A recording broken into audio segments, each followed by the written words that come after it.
Et bonsoir, nous sommes à Paris, il est 19h, bienvenue dans Tunnel. Je suis très heureuse de vous retrouver pour cette émission publique, cette première émission publique. Et je suis hilar également au regard de la semaine tout juste vécue, du thème choisi pour ce soir, je vous le spoil déjà, la productivité. Cette semaine donc, j'ai détesté, et je m'en veux de commencer par mes objets d'agacement, mais le ciel ne semble rien nous épargner ces temps-ci, ni coup de tonnerre, ni facéties. Donc j'ai détesté beaucoup de minutes et d'heures. J'étais tellement dans le rush que j'ai dû écrire dans des taxis comme si mon compte en banque était encore à flot. J'essayais d'être cinglante entre les lumières filantes qui perforent les nuits de Paris, mais cet automne sans fin et ma santé qui s'y perd ont fini par me laisser exsangue. Je crois même que j'ai pleuré dans la rue plusieurs fois, mon corps entier se délitant sans que rien ne réfrène ma conscience totale des followers et des invitations partout, alors que continue la course. Quand je n'errais pas dans de jolis cocktails, mes yeux s'accrochaient au plafond à 3h du matin, mais ce n'est pas grave puisqu'on m'a juré que c'était ça le bonheur. De quoi je me plains au fond ? Mes parents sont fiers, de loin, puisque je ne leur raconte que le bien. Puis, comme beaucoup de mes copines, dont celles qui sont autour de moi, quand je suis en quête identitaire, j'ai juste à ouvrir Twitter, qui, lui, ne tait jamais rien. Ce que j'ai adoré cette semaine, en revanche, préparant avec grand soin malgré tout cette émission exceptionnelle en public, qui vient joliment couronner une première année à vos côtés, c'est me replonger dans les instants lumineux qui l'ont émaillé, les moments de grâce, à la faveur d'âmes qui soudain se rencontrent et se rendent compte qu'elles ont tout à échanger, soudain à l'aise de discourir ensemble 2 heures durant d'alcool, de beauté, d'échecs et de gloire, des blessures d'enfance et des tubes de l'été, bercés ensemble par Brel, Chaï, Janie, Dalida, Christophe et Gazo. Cette semaine, j'ai découvert la complexité de la vie moderne sans téléphone. Ah, ça paraît bête comme ça, hein. Un téléphone qui se fracture sur le sol du marché des enfants rouges, en un matin de dimanche où l'on est trop en hâte de profiter enfin des seuls rayons de soleil de ce mois de mai. C'est formidable, se dit-on, de pouvoir enfin revendiquer avec force son droit à la déconnexion. Sauf que voilà, plus de téléphone, plus de façon de joindre ses proches, plus de moyens d'avoir l'heure ou un itinéraire quand nous prend la téméraire idée d'aller dehors sous la pluie, plus de connexion Internet, et pour les plus malignes d'entre nous, plus de moyens de paiement, puisqu'ici, comme on est française, on aime bien tout centraliser. La prochaine fois que je parlerai de mon droit à la déconnexion, donc, je repenserai à ce moment où je n'avais absolument plus de téléphone au pire moment puisqu'on préparait cette émission. Et je penserai à ce que c'est qu'être dépendante d'autrui pour passer un coup de fil ou aller d'un point A à un point B. Et je me rappellerai que claironner ça, le droit à la déconnexion, est aussi présomptueux que les gens beaux qui disent que le physique n'est pas important ou les gens riches qui pensent que l'on vit bien sans argent. J'ai appris que j'allais sérieusement devoir apprendre à vivre sans réseau, car si je suis habile à parler d'alcool à qui veut l'entendre, je n'avais pas pris la juste mesure de cette addiction-là. Donc s'il vous plaît, quand vous quitterez ce plateau, demandez-vous quand est la dernière fois que vous avez fait une journée complète sans téléphone.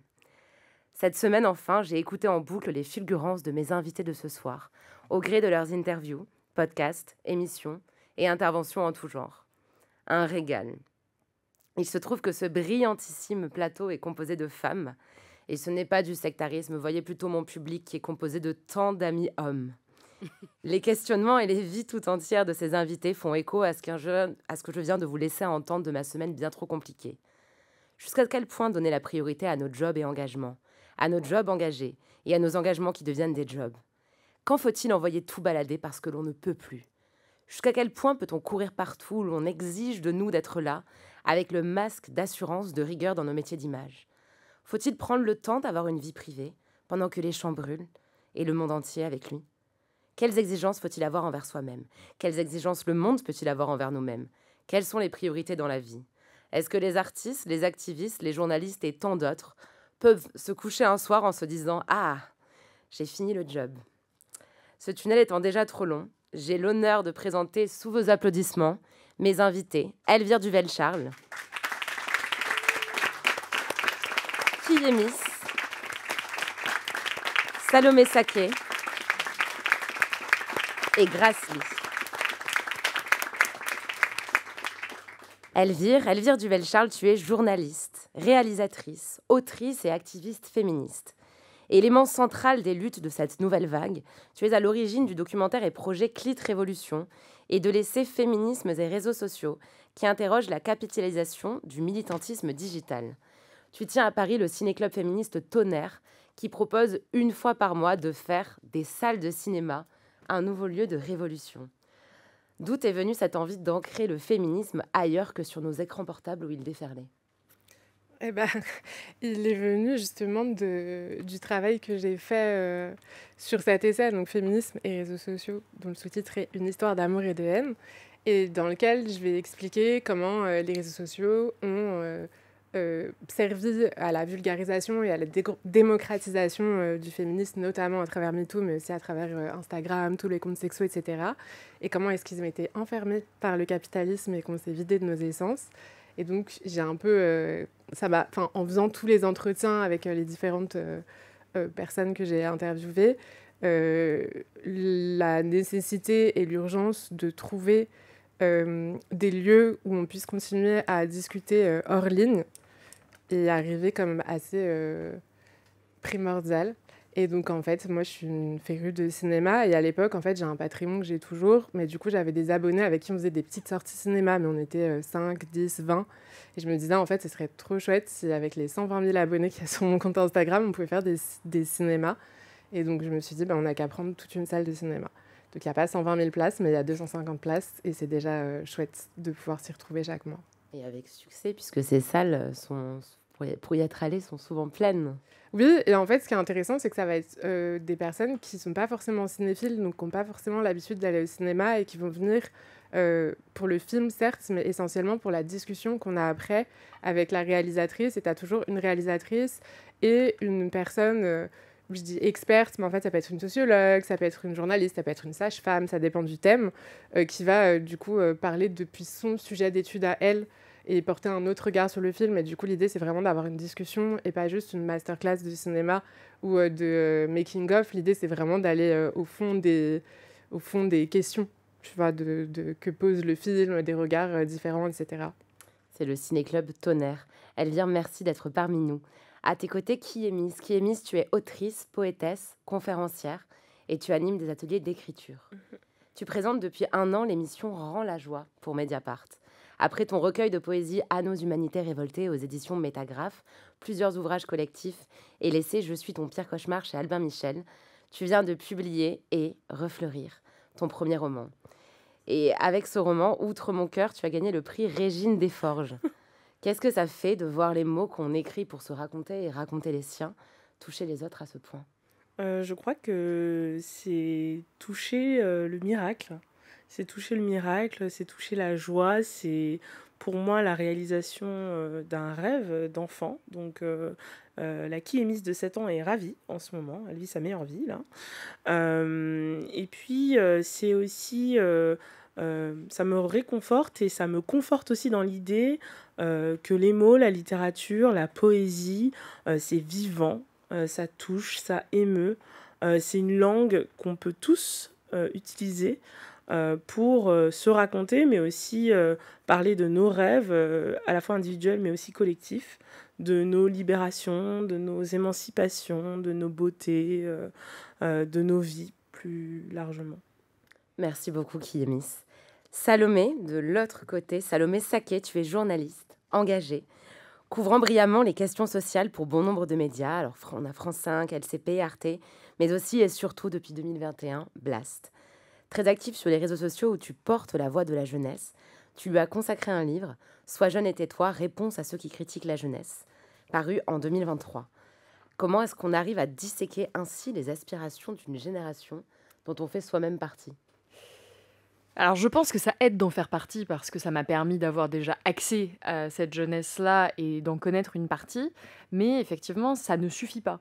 Et je pense que le point de départ c'était de se dire il n'y a pas une jeunesse mais des jeunesses, et donc pour procéder j'ai d'abord lu des essais sociologiques, parce qu'en réalité il y a beaucoup de chercheurs, d'universitaires qui travaillent avec les jeunes, qui essaient de décrypter les mouvements qui traversent la jeunesse, qui ont produit des livres passionnants, des études, des thèses. Il y a déjà beaucoup de contenu qui malheureusement n'est pas assez connu du grand public. Et ensuite, bien sûr, je suis allée à la rencontre des jeunes eux-mêmes, donc des jeunes de milieux très différents, avec des idées politiques très différentes, des jeunes d'extrême droite, des jeunes de gauche radicale, des jeunes apolitiques, des jeunes qui votent, des jeunes qui votent pas, des jeunes de territoires aussi très différents, de classes sociales différentes. Et mon objectif, c'était de dresser un portrait qui se voulait le plus juste possible, le plus proche de la réalité possible, même si bien sûr il a des limites. Et je sais que je ne suis pas sociologue, je n'ai travaillé que1 an et demi sur cette thématique-là. Ça peut paraître beaucoup et en même temps c'est vraiment très peu par rapport à des personnes qui vont travailler là-dessus toute leur vie. Donc c'était, moi mon objectif avec ce livre, c'était vraiment de donner la parole à des jeunesses différentes, d'essayer de faire comprendre ce que les jeunes vivent. Et parce que j'avais la sensation qu'il y avait des clichés qui circulaient sur les jeunes. Par exemple, que les jeunes manqueraient d'autorité. On pourrait se dire c'est un cliché tout à fait éculé. Eh bien, pas du tout. Même après la parution de ce livre, c'est des termes qu'on a pu retrouver dans la bouche d'un homme politique très, très, très, très haut placé, à qui je dédie la prochaine version de mon livre, hein, très clairement. Donc, pour moi, il y avait cette nécessité-là de rendre visibles ces différentes jeunesses, leurs différentes aspirations et les différentes difficultés, évidemment, que ces jeunesses-là traversent. Merci beaucoup, Salomé. Bienvenue. Et enfin, à cette table, Grasly, tu es écrivaine et journaliste, active particulièrement sur les questions féministes et antiracistes, notamment sur la place des personnes asio-descendantes. Tu co-animes depuis 2018 le podcast Kiffe ta race. Après Jeune fille modèle chez Fayard, tu publies en novembre dernier Est-ce que tu as faim ? Ton premier album jeunesse. Que veut dire ce titre sur la nourriture, mais surtout sur l'amour de la famille ? Merci pour ton invitation. Alors, Est-ce que tu as faim ? C'est un livre pour enfants, pour les plus jeunes, qui porte ce titre parce que quand je grandissais en France, ma grand-mère ne me disait jamais « je t'aime », mais elle me demandait toujours « est-ce que tu as faim ?» Et donc, ce livre qui lui est dédié est une ode en fait au langage de l'amour qui prend beaucoup de formes. Évidemment, je suis d'origine asiatique, donc la petite fille est d'origine asiatique, mais j'ai bien compris que c'était pas une question d'asiatique en fait, quoi. C'est une question de transmission, c'est une question de comment prendre soin des gens qu'on aime. Et je pense qu'en France, mais dans beaucoup de pays dans le monde, prendre soin de l'estomac, ça fait partie des premières choses qu'on fait quand on veut dire je t'aime. Merci beaucoup, Grâce, pour ta présence. Merci beaucoup à toutes les 4 d'être là.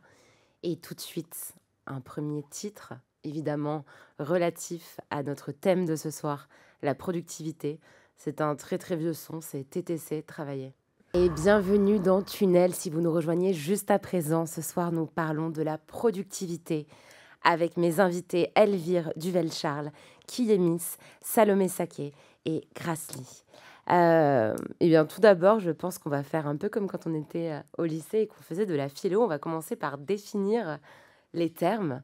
Qu'est-ce que la productivité et qu'est-ce qui stimule votre productivité ?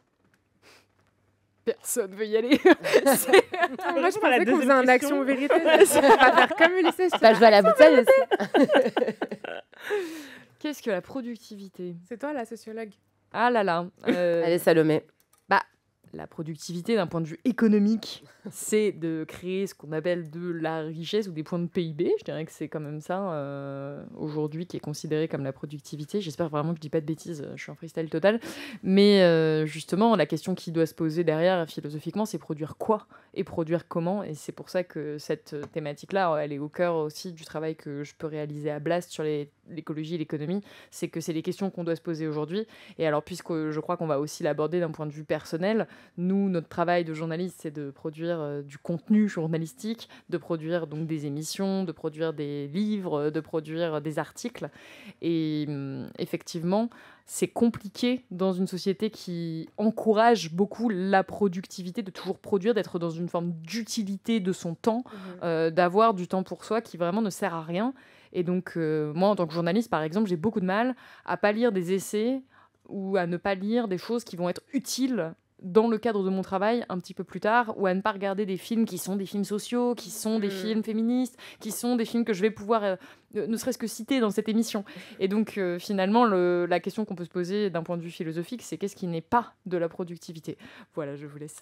Mais Elvire, je t'ai vu hocher la tête justement. T'arrives toi à vraiment chiller, et c'est-à-dire à ne rien lire ou ne rien visionner qui puisse être utile et productif plus tard ? Eh bien, J'allais dire progressiste, tu vois, comme tu veux figurez-vous faire des que lapsus. c'était les devoirs que m'avait donné ma psy l'année dernière, de trouver une activité qui ne serve pas à mon travail, puisqu'en effet, en fait, alors moi, mon grand truc, par exemple, c'est j'adore regarder de la télé-réalité, mais en fait, quand tu regardes de la télé-réalité, tu peux pas t'empêcher d'en faire une analyse féministe aussi. Enfin, tu vois, en fait, tu peux tout analyser. Dédicace Et à donc- Constance Villanova qui vient de sortir ce Ouais, formidable que livre, j'ai Vivre hâte. pour les caméras. J'ai trop hâte de le lire. Et du coup, et j'avais trouvé, franchement, j'étais très contente d'avoir trouvé ce truc-là qui était le bricolage.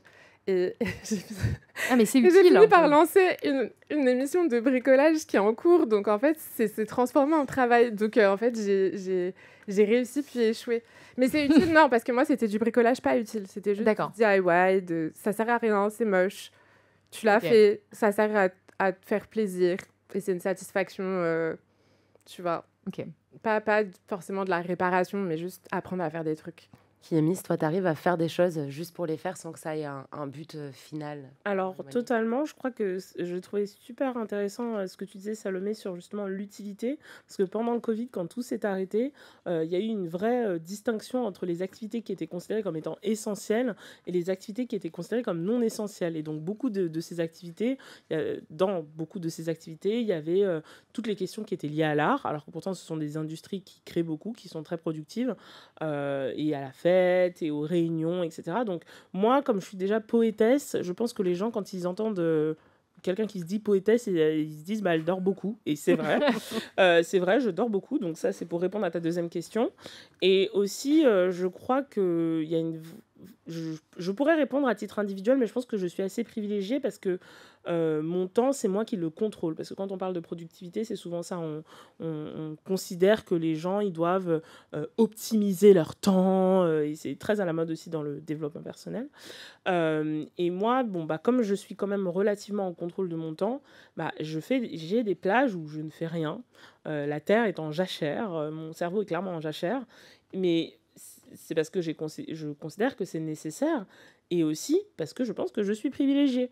Et je pense qu'il y a aussi, quand on parle de la productivité, il y a aussi la question de qui peut se permettre d'avoir du temps, et ça n'a pas été tout le temps mon cas, et qui peut se permettre, et qui justement est forcé par des contraintes, un boss, des gens, à prendre le RER B, prendre la ligne 13, voilà. Et donc, bref, tout ça pour répondre à ta question, moi, je dors beaucoup, je fais des siestes, c'est la vie, les siestes. J'écoute beaucoup de musique, j'accepte que, en fait, on est autre chose que juste là pour enrichir quelqu'un d'autre. Grâce à ce que toi, tu arrives à t'accorder ces moments justement de vide. Ah, moi, ce que j'entends quand je vous écoute là, c'est qu'on on est dans une forme de lutte contre cette productivité qui nous est imposée. Parce qu'il y a deux choses. Il y a celle que le rythme qu'on se met à nous, c'est-à-dire celui qu'on choisit, celui que on sélectionne. Et puis, il y a ce qu'on subit parce qu'on doit faire quelque chose, on doit rendre quelque chose, le rendement. C'est ça aussi que... Moi, j'aime bien être efficace. C'est pas... Mais il y a l'efficacité, il y a le rendement. C'est deux choses très différentes. Et moi, je dirais aussi que dans la notion de productivité, il y a productivité sur quoi, comme tu disais, l'économie, mais aussi pour qui. Pour qui est-on productif ? Et tu sais, dans comment j'ai été élevée. Tu vois, moi, j'ai grandi comme étant une femme. Et donc, déjà, on me complimentait parce que j'avais des bonnes notes. Donc, déjà, toute petite, je me rendais compte qu'il y avait tu vois, il fallait faire quelque chose pour... Je ne pouvais pas juste être moi. Tu vois, il fallait que je fasse. Et en plus, comme je suis issue d'une famille avec un héritage asiatique, j'entendais cet éloge raciste qu'on nous disait « Ah, mais vous, on vous aime bien, vous êtes vraiment travailleurs. Et en plus, vous êtes discrets, pas comme les autres qui ouvrent leur gueule là, et qui ont des revendications. » Les autres, c'est nous. Voilà, c'est vous. Et tu vois, et donc ce truc de la productivité, le fait d'être utile, l'immigration, elle doit être utile, tu vois. Les enfants de l'immigration, ils doivent être utiles. Si t'es pas utile, si t'es pas un métier sous tension, si t'es pas manque de main d'œuvre, on veut pas de toi, tu vois. Ça rejoint à nouveau ce que elle tu fait la dis, Clémence, sieste. ce privilège de pouvoir être utile ou inutile, du coup, à nouveau. Bah oui, et puis Ouais. excuse-moi, Grâce, parce que du coup, je vais peut-être le laisser continuer, mais en plus, il y a ce cliché, puisqu'on parle aussi des clichés racistes, le Ouais. cliché raciste de la personne noire qui travaille pas assez, alors que mon Dieu, il y a eu de l'esclavage pendant 400 ans, donc je pense que c'est bon, on a donné quand même. En termes d'exploitation des corps, il y a quand même ce cliché qui est là, vous travaillez pas assez, vous êtes trop feignant. Voilà, moi, j'affirme que j'aime bien dormir, donc comme tout le monde, je pense quand même. Non. Ah, tout le monde n'aime pas Moi, dormir. j'aime pas dormir. T'aimes pas dormir? Mais il y a des gens qui dorment 3-4 heures par nuit. J'avais Mais vu ça sur comment- Christiane Taubira et je me disais, mais Mais comment il Ah fait oui, bah, cheat comment code tu veux de qu'elle ait vie le temps de lire énorme. avec J'adore tout ce qu'elle Christiane fait. Taubira, mais... Bah, fallait qu'elle lise. Non, mais moi aussi, j'adore lire, mais 4 heures par nuit. Oui, mais elle était aussi ministre. Ah ouais. Après, Emmanuel Macron aussi dort 4 heures par nuit. Ouais, Bah, mais c'est lui, que je pense des- qu'il lit pas beaucoup. Allez, hop. Salomé, à mes côtés, toi qui as étudié la jeunesse, est-ce que tu penses que la définition du travail qu'on a pu avoir en France jusqu'à maintenant était bonne, saine et viable? Et est-ce que cette jeunesse, justement, a envie de rester là-dedans? C'est la question la plus rhétorique de l'histoire. Non, mais en fait, déjà, si on écarte la question de la jeunesse, la question du travail se pose dans un cadre économique. C'est quel est le système économique qu'on entretient et qu'on alimente avec le travail, et effectivement, quel travail. Et donc, je pense que personne ici de Saint-Esprit ne peut dire que notre système économique qui détruit totalement la planète et qui aujourd'hui participe à augmenter des inégalités, créer des situations de pauvreté, est un système sain. C'est vraiment un constat que font la plupart des économistes aujourd'hui. On est tous conscients qu'il y a des changements importants, cruciaux à apporter à notre modèle économique et donc nécessairement à l'objet, en tout cas, de notre travail. Après, est-ce qu'il faut travailler moins? C'est vraiment un des grands questionnements qu'on peut avoir et qui traverse les jeunes, justement, que j'ai pu rencontrer, mais pas que les jeunes. C'est que ça s'inscrit dans une crise de sens plus générale. C'est à quoi bon passer sa vie à justement alimenter ce système-là, si ce système-là nous détruit, si ce système-là compromet notre futur, si ce système-là a rendu mes parents malades peut-être à 60 ans, s'il produit toujours plus d'inégalités. Et donc les préoccupations des jeunes, ça reste quand même, en tout cas les préoccupations politiques. Je ne parle pas des préoccupations du quotidien qui sont avant tout des préoccupations matérielles et des questions aussi de carrière, tout simplement, de stage, d'études. Eh bien, une des premières préoccupations politiques, c'est l'écologie. Et ça ne veut pas dire que tous les jeunes sont forcément complètement écolos, sont des militants écolos, mais c'est quand même évident que ça a un lien avec le travail. Et donc, par exemple, aujourd'hui, on a environ 70% des jeunes qui se diraient prêts à refuser un emploi en raison de la qualité de l'entreprise qu'ils intégreraient. On se retrouve avec une partie de la nouvelle génération, je dis bien une partie, j'insiste, parce qu'il y a des jeunes qui s'en moquent complètement, mais il y a une partie de la jeune génération qui se mobilise et s'engage via ce travail-là. Et donc forcément, on en vient à revenir sur la question de la productivité. Produire quoi? Produire comment? Et on est tous inscrits dans ce cadre économique, dans ce cadre politique, dans cet imaginaire qui nous a dicté depuis qu'on est jeune que le sens de la vie, c'est d'être productif. C'est le terme que tu as utilisé, je trouvais vraiment très à propos, c'est d'optimiser. Il faut optimiser son temps. Il faut arriver à une version optimale de soi-même. Et donc, bien sûr, ça concerne le travail, ça concerne les entreprises, mais ça concerne aussi l'intégralité de notre vie. Et c'est là où, pour moi, la pensée libérale a vraiment infusé dans notre quotidien, c'est qu'on se dit qu'il faut s'optimiser en permanence, qu'il faut être la meilleure version de nous-mêmes, donc il faut faire du sport, donc il faut apprendre des choses, il faut apprendre des langues, il faut avoir une vie sociale très remplie. Et donc toutes ces injonctions-là font que le temps passé à faire des choses inutiles, ce que l'on a tous à un moment, on va allumer un film sur Netflix, on va regarder quelque chose, eh bien on culpabilise. Et c'est là tout le génie quand même de ce système, c'est qu'on se retrouve à ne pas être serein, à faire quelque chose de parfaitement inutile ou de parfaitement même futile. Et c'est ça qui crée parfois, je pense, ce mal-être qui est celui d'une partie de la jeunesse. Et cette optimisation complète de chaque pan de la vie, finalement, qu'évoque Salomé, Elvire, est-ce que toi, de par ce que tu as pu justement réfléchir, travailler, est-ce que tu penses qu'on est dans une société qui encourage, qui valorise l'addiction au travail et à l'effort? Oui, je pense que c'est assez évident, c'est-à-dire que ça a toujours été un point très mis en avant. D'ailleurs, je parlais du fait que j'aimais beaucoup les télé-réalités. On peut voir que Kim Kardashian est passée quand même de l'image de la femme qui est juste au monde à la businesswoman, qui a son empire, etc., qui lance des marques. Ça a toujours été quelque chose de de valoriser, mais ça l'est d'autant plus. Je rebondis juste sur ce que Salomé et Kémis ont dit sur la question de l'optimisation du temps et de cette pression-là de devoir optimiser chacun de ses faits et gestes. Il y a aussi la question de justement, enfin moi, je m'en suis rendu compte parce que justement, je me suis rendu compte que pour réussir à faire des pauses et à m'autoriser en fait de flâner, d'aller à la piscine, de faire des choses inutiles, j'ai dû le rendre utile. C'est-à-dire, en fait, j'ai dû me dire, il faut que je le fasse pour être productive parce que j'ai besoin de me reposer pour bien travailler. Ce qui est quand même assez... quand j'étais plus petite et moins consciente de ces choses-là, j'allais peut-être plus être dans le sens de me dire, il faut que je travaille vite pour pouvoir aller à la piscine ou m'amuser et ne plus avoir à travailler. Et là, je me suis rendu compte qu'en fait, ça avait été inversé. Après, je me pose aussi la question de, est-ce que c'est quelque chose qui touche tout le monde ou est-ce que ça touche au métier dit passion, c'est-à-dire en fait on a tout autour de la table des métiers qui sont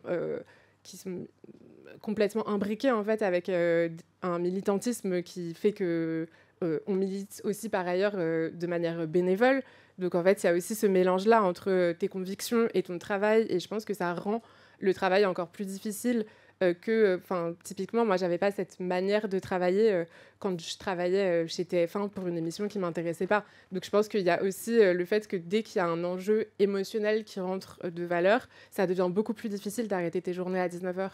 Et face à ce temps, du coup, dont on échoue à se rendre vraiment maîtresse, on a l'impression que le temps nous file entre les doigts et que, à part Kémis qui arrive à dormir, et ça, c'est une bonne nouvelle autour de la table. Vraiment. Ouais. Mais est-ce que qu'est-ce qui pour toi Kémis fait qu'on décide de donner autant de temps au collectif et aux gens en général, parfois aux gens qui nous ressemblent, que ce soit des personnes qui sont des femmes, que ce soit des personnes racisées, etc., parce qu'on a vu que les choses avancent, mais plutôt qu'à soi, juste à soi. Je pense qu'il y a plusieurs choses. Juste pour revenir juste avant sur la question de la productivité, je pense que c'est souvent adossé aux choses, à des injonctions qui sont morales, ou en tout cas, la morale est quand même très utilisée pour nous pousser à la productivité. Et donc, c'est une morale qu'on intègre. Hein, c'est aussi ce que tu disais, Salomé, sur cette question justement de il faut faire du sport pour être mince, parce que c'est une valeur dans laquelle on va investir. Tous tes hobbies que tu adores, il faut tous les faire devenir des gigs. Enfin, désolé pour cet anglicisme, mais des petits boulots pour faire ta propre entreprise. Enfin, voilà. Donc, il y a toujours cette question de la morale parce qu'il faut que tu te réalises, parce que tu as envie d'être une bonne personne. Oui, et une mauvaise personne sera une personne paresseuse. Voilà. On combat les paresseux. On combat les paresseux. La paresse, c'est quand même un vice. Enfin, voilà, c'est un des 7 péchés capitaux. Enfin, la question de la morale est quand même extrêmement clé. Et on le voit aussi, d'ailleurs, dans la manière dont on organise la société. Hein, on met aussi au travail les classes laborieuses, parce que sinon, elles sont dangereuses, comme le titre consacré. Hein, voilà.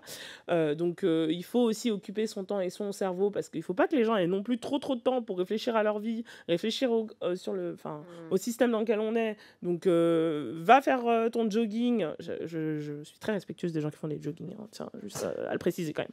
Mais voilà, va faire ton jogging, sois dans le bien-être, optimise ta propre vie, comme ça tu réfléchis pas à tes conditions matérielles dans lesquelles tu es. Et ensuite, donc ça, je veux quand même le distinguer de la deuxième chose, juste du fait de se dire, on va réinvestir dans le collectif, parce que c'est pas quelque chose qui est mal en soi, de se dire, on va pas se centrer juste nous, même si c'est très important, mais de vouloir donner. De donner son temps, parce qu'on donne non seulement à son temps, mais je pense qu'on donne aussi à des rêves qu'on a. On donne pour une société. C'est comme si on plantait des arbres, on essaie de planter des graines en espérant qu'un jour il y aurait une grande forêt. Donc ça, c'est quand même magnifique. C'est très très beau. Je pense que la problématique peut-être dont on va parler tout à l'heure du burn-out militant, c'est déjà parce que quand même, il faut le dire, il y a beaucoup de défaites. Voilà, hein. La gauche connaît beaucoup de défaites, donc clairement, c'est déprimant. L'humanité connaît beaucoup de défaites. Voilà, oui, l'humanité connaît beaucoup de défaites. Beaucoup de gloire et de victoire. On vit dans des utopies réalisées quand même, je tiens à le dire. Cette table est une utopie réalisée. Hein. Il y a 100 ans, c'était pas possible. Et aussi parce que je pense cette fatigue qui nous vient... c'est pas le fait de donner, en fait. Je pense que c'est déjà parce qu'on est contre des... système multicentenaire, donc clairement, voilà, c'est dur. Et puis aussi parce qu'on a beaucoup intériorisé le fait que comme on peut pas changer beaucoup de choses, tout repose sur nos épaules à nous.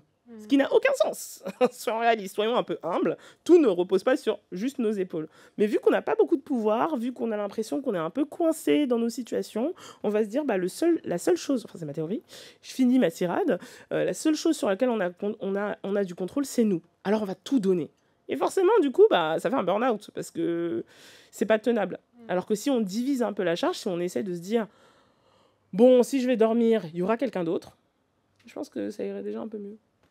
Et on va écouter, justement, en parlant des luttes qui sont nécessaires pour avancer, on va écouter un ancien qui, pour le coup, ne ferait pas rougir les jeunes générations qui se mobilisent. C'est Jean Ferrat, Ma France. Et merci si vous nous rejoignez dans Tunnel et merci également si vous nous écoutez depuis le début de cette émission où je me trouve en présence de Grace Lee, Salomé Saké, Kiemis et Elvire Duvel-Charles. C'était dit de façon très cérémonieuse ton nom. C'est au regard de tout l'amour que je te porte. On parlait de notre problème pour maîtriser le temps avec les métiers, tu le disais justement, Elvire, qu'on exerce, qui sont des métiers passion, qui sont des métiers où il n'y a pas de frange délimitation entre nous, qui nous sommes, nos identités et notre vie publique, notre travail. Et je voulais savoir, justement, parce que personnellement, j'ai tendance à échouer un petit peu sur ce point-là, savoir comment est-ce que vous gérez la sursollicitation qui est la nôtre constamment. C'est-à-dire que exerçant des métiers liés à l'image, nous devons en permanence nous rendre à toutes sortes d'événements, alors qu'on n'est pas forcément en état quand tu as traité justement toute la journée des affaires difficiles, que tu sois journaliste, réalisatrice ou même poétesse, quand tu allais faire un peu l'exégèse de tout ton vécu, c'est pas forcément très agréable de se dire « Ok, je dois aller à un dîner ». Mais aussi le fait qu'on reçoit constamment des sollicitations. Pourquoi tu parles pas de ça? Est-ce que tu peux m'aider pour ma cagnotte, pour ce que je suis en train de vivre? Voilà. Comment est-ce que vous réussissez à gérer ces injonctions finalement constantes? Est-ce que vous y arrivez surtout? Moi, je sais pas si j'aime trop le mot métier passion. Parce qu'en fait, on revient sur ce clivage de est-ce que le travail, un truc classique, mais est-ce que le travail c'est aliénant ou est-ce que le travail c'est épanouissant? C'est comme si c'était binaire, il n'y avait pas, tu vois, de possibilités entre. Alors, tu vois, moi par exemple, moi je suis mère de famille et quand j'ai eu mes enfants, les gens me disaient ah bah toi tu fais rien. Tu veux répéter ce que tu viens de dire? Non, mais en fait, c'est la valeur marchande qu'on attache à ce que les gens ils font. Moi, je fais plein de trucs dans la journée. Il y a plein de trucs qui se mesurent pas en c'est combien, tu vois. Et ça compte pas. Et donc, si je peux me permettre, ça se mesure, parce que tout ce que fait une mère de famille, le travail du care se mesure, puisque les personnes qui n'ont pas une mère de famille disponible pour faire tout ça, eh bien, emploient des personnes pour le faire, qui sont rémunérées. Donc, on est parfaitement capable de le mesurer quand il s'agit d'employer des personnes, mais juste on considère que les femmes dans cette société doivent le faire bénévolement et qu'effectivement, c'est pas du travail. Mais c'est vraiment un espèce de refus collectif qu'on a de mesurer ce que font les femmes au foyer, et d'ailleurs pas que les femmes, il y a aussi des hommes, mais on pourrait tout à fait le faire. Et je trouve que c'est particulièrement d'autant plus insupportable ce que tu racontes. Et comme tu dis, c'est les métiers du care, donc ça veut dire c'est le nettoyage, c'est le portage, c'est le livreur, c'est tu vois tous ces horaires extensibles sous astreinte qui sont aujourd'hui, tu sais, notre réalité, et que donc on peut les mesurer, mais on ne les valorise pas. Et c'est ça le truc, c'est comment on fait pour valoriser on parle de culpa, parce qu'en fait on culpabilise dès lors que ce n'est pas valorisé. Comment on sort de ça? Moi, c'est une question que je me pose tous les jours, en fait. Tu vois, c'est comme quand je dis il faudrait que j'écrive 10 000 mots aujourd'hui. Putain, j'ai pas écrit 10 000 mots. J'ai écrit 10 000 mots, mais c'est de la merde. Enfin, tu vois, en fait, ça revient toujours à quelle est la valeur de ce que je vais produire? Et ça nous rend dingue. Ouais, mais c'est marrant que tu parles d'écriture, d'ailleurs, parce que tout le monde autour de cette table a écrit. Et je sais pas si vous avez ressenti ces moments où, en fait, tu te dis, OK, j'ai 10 heures devant moi, je vais faire 10 heures d'écriture. Quoi? En réalité... Non, mais ça, c'est moi qui suis délusionnelle, qui me dit ça. À la fin, sur tes 10 heures, tu auras sûrement regardé en l'air ou marché ou scrollé pendant 8 heures et peut-être écrit 2 heures si tu as de la chance. Mais en fait, ça ne veut pas dire que les 8 heures ont été improductives. C'est qu'elles ont servi aussi à faire germer ce que tu as fait pendant les 2 heures. Voilà, c'était pour savoir aussi votre rapport à ce temps long de l'écriture, qui est le truc par excellence pas hyper productif. Je réponds rapidement, mais tu vois, moi, c'est comme ça que je me dis qu'aller à la piscine, c'est productif. C'est qu'à la fin, je vais pouvoir écrire en 2 heures ce que j'aurais attendu pendant Victor, mais je veux juste rebondir sur ce que dit Grace, parce qu'en fait, moi, je pense que j'ai aussi beaucoup de mal à dissocier, parce que quand je dis travail, je parle pas que du métier, justement, mais du travail, c'est-à-dire, par exemple, quand tu es activiste, le travail que tu vas faire de préparer un dossier juridique, par exemple, quand il y a des plaintes, quand tu vas préparer les communiqués de presse, quand tu vas chercher les témoignages, quand tu vas essayer de rassembler les témoignages, d'aller vulgariser des trucs, etc. Et en fait, ça, c'est beaucoup de temps. Et c'est vrai que moi, j'ai du mal, enfin pour moi ça reste du travail qui n'est pas rémunéré, mais quand tu es freelance, en fait freelance ou activiste, la plupart de ton travail n'est pas rémunéré et peut donner plus tard lieu à typiquement un livre, et donc ça va être rémunéré, mais le but principal de base c'était un sujet de recherche ou d'étude ou de militant, et en fait c'est là que je trouve que c'est difficile aussi de quel temps, comment tu répartis ton temps en fait entre ce que tu as vraiment envie de faire, c'est-à-dire brûler le patriarcat, et ce qui va te permettre de remplir ton frigo et de payer ton loyer et de ne pas passer trop de temps à pleurer auprès des impôts et de la CAF pour gérer. Et en fait, ça fait partie aussi de ce qui te prend ton temps. Et pour moi, c'est du travail, en fait. Parce que justement, Elvire, tu as écrit, toi, sur la capitalisation du militantisme, juste après un début d'ère d'Instagram militant, où il y a eu beaucoup de meufs militantes qui se sont précarisées toutes seules et foutues dans la merde parce qu'elles étaient à fond sur leur militantisme et s'étaient fait absorber par ça parce que, contrairement au militantisme de terrain, elles ne l'avaient pas vu venir. Et derrière, on a eu justement l'apparition des marques qui se sont dit tiens, on a des beaux panneaux publicitaires, qu'est-ce qu'on va... Alors, juste, je permets de corriger, elles ne se sont pas précarisées toutes seules. C'est-à-dire qu'en fait, l'usage de... C'est l'algorithme, en fait, qui les a précarisées. C'est-à-dire, en fait, le fait d'avoir commencé à s'emparer des réseaux sociaux pour pouvoir faire passer des luttes, que pendant tout un moment, ça a été extrêmement virtueux. C'est-à-dire qu'en fait, il y avait une grosse portée. On voyait, en fait, les posts être relayés, etc. On voyait toute la portée que ça pouvait avoir. Et que derrière, les algorithmes aient changé et que les algorithmes te demandent de produire de plus en plus de contenu. Donc forcément, en fait, ça commence à être de plus en plus compliqué. Mais à l'époque, au début d'Instagram, quand tu allais sur ton feed, tu voyais juste les derniers posts dans l'ordre chronologique. Il n'y avait pas besoin de poster tous les jours pour rester visible. Et c'est ça, en fait, qui a commencé à tuer l'embryon dans l'œuf. Enfin, c'était vraiment cette idée-là, et où typiquement, nous, sur Clit Révolution, c'est là qu'on a commencé à faire des partenariats rémunérés en se disant, ça peut être comme un modèle de régie publicitaire, c'est-à-dire, on va parler de ces culottes de règles, qui par ailleurs sont un produit de première nécessité. Ça va être lucratif, et ça va nous permettre, en fait, de pouvoir passer du temps bénévole à faire de l'éducation au consentement, à la vie sexuelle et affective. Et en fait, c'était ça le départ, c'est qu'en fait, et à partir du moment où on est rentré là-dedans, c'est là qu'on a été complètement, je dis instagrammeuses des sphères féministes et sexo, qu'on a été complètement prise au piège, parce qu'on s'est retrouvés à dépendre des marques et donc à dépendre de notre algorithme, puisque les tarifs que tu factures aux marques dépendent de combien de personnes voient tes clics, like, combien de personnes s'abonnent, quel est ton taux d'engagement. Et en fait, c'est ça qui qu'est-ce que tu avais tombé ? Je sais pas. C'est ça qui a rendu la chose compliquée. Donc en fait, elles se sont pas précarisées toutes seules, elles ont été précarisées par des algorithmes qui, eux, comme ils fonctionnent par régie publicitaire, essayent de nous prendre de plus en plus de temps d'attention, et donc en fait nous demandent de travailler pour eux gratuitement, c'est-à-dire de produire du contenu pour rendre tout le monde accro à Instagram. Et venez au cinéma. C'est marrant parce que mieux. c'est venu contaminer plein de sphères, parce que ça m'arrive souvent justement au sortir de cette émission de poursuivre la discussion avec des artistes notamment musicaux que je reçois. Certains sont présents ici d'ailleurs.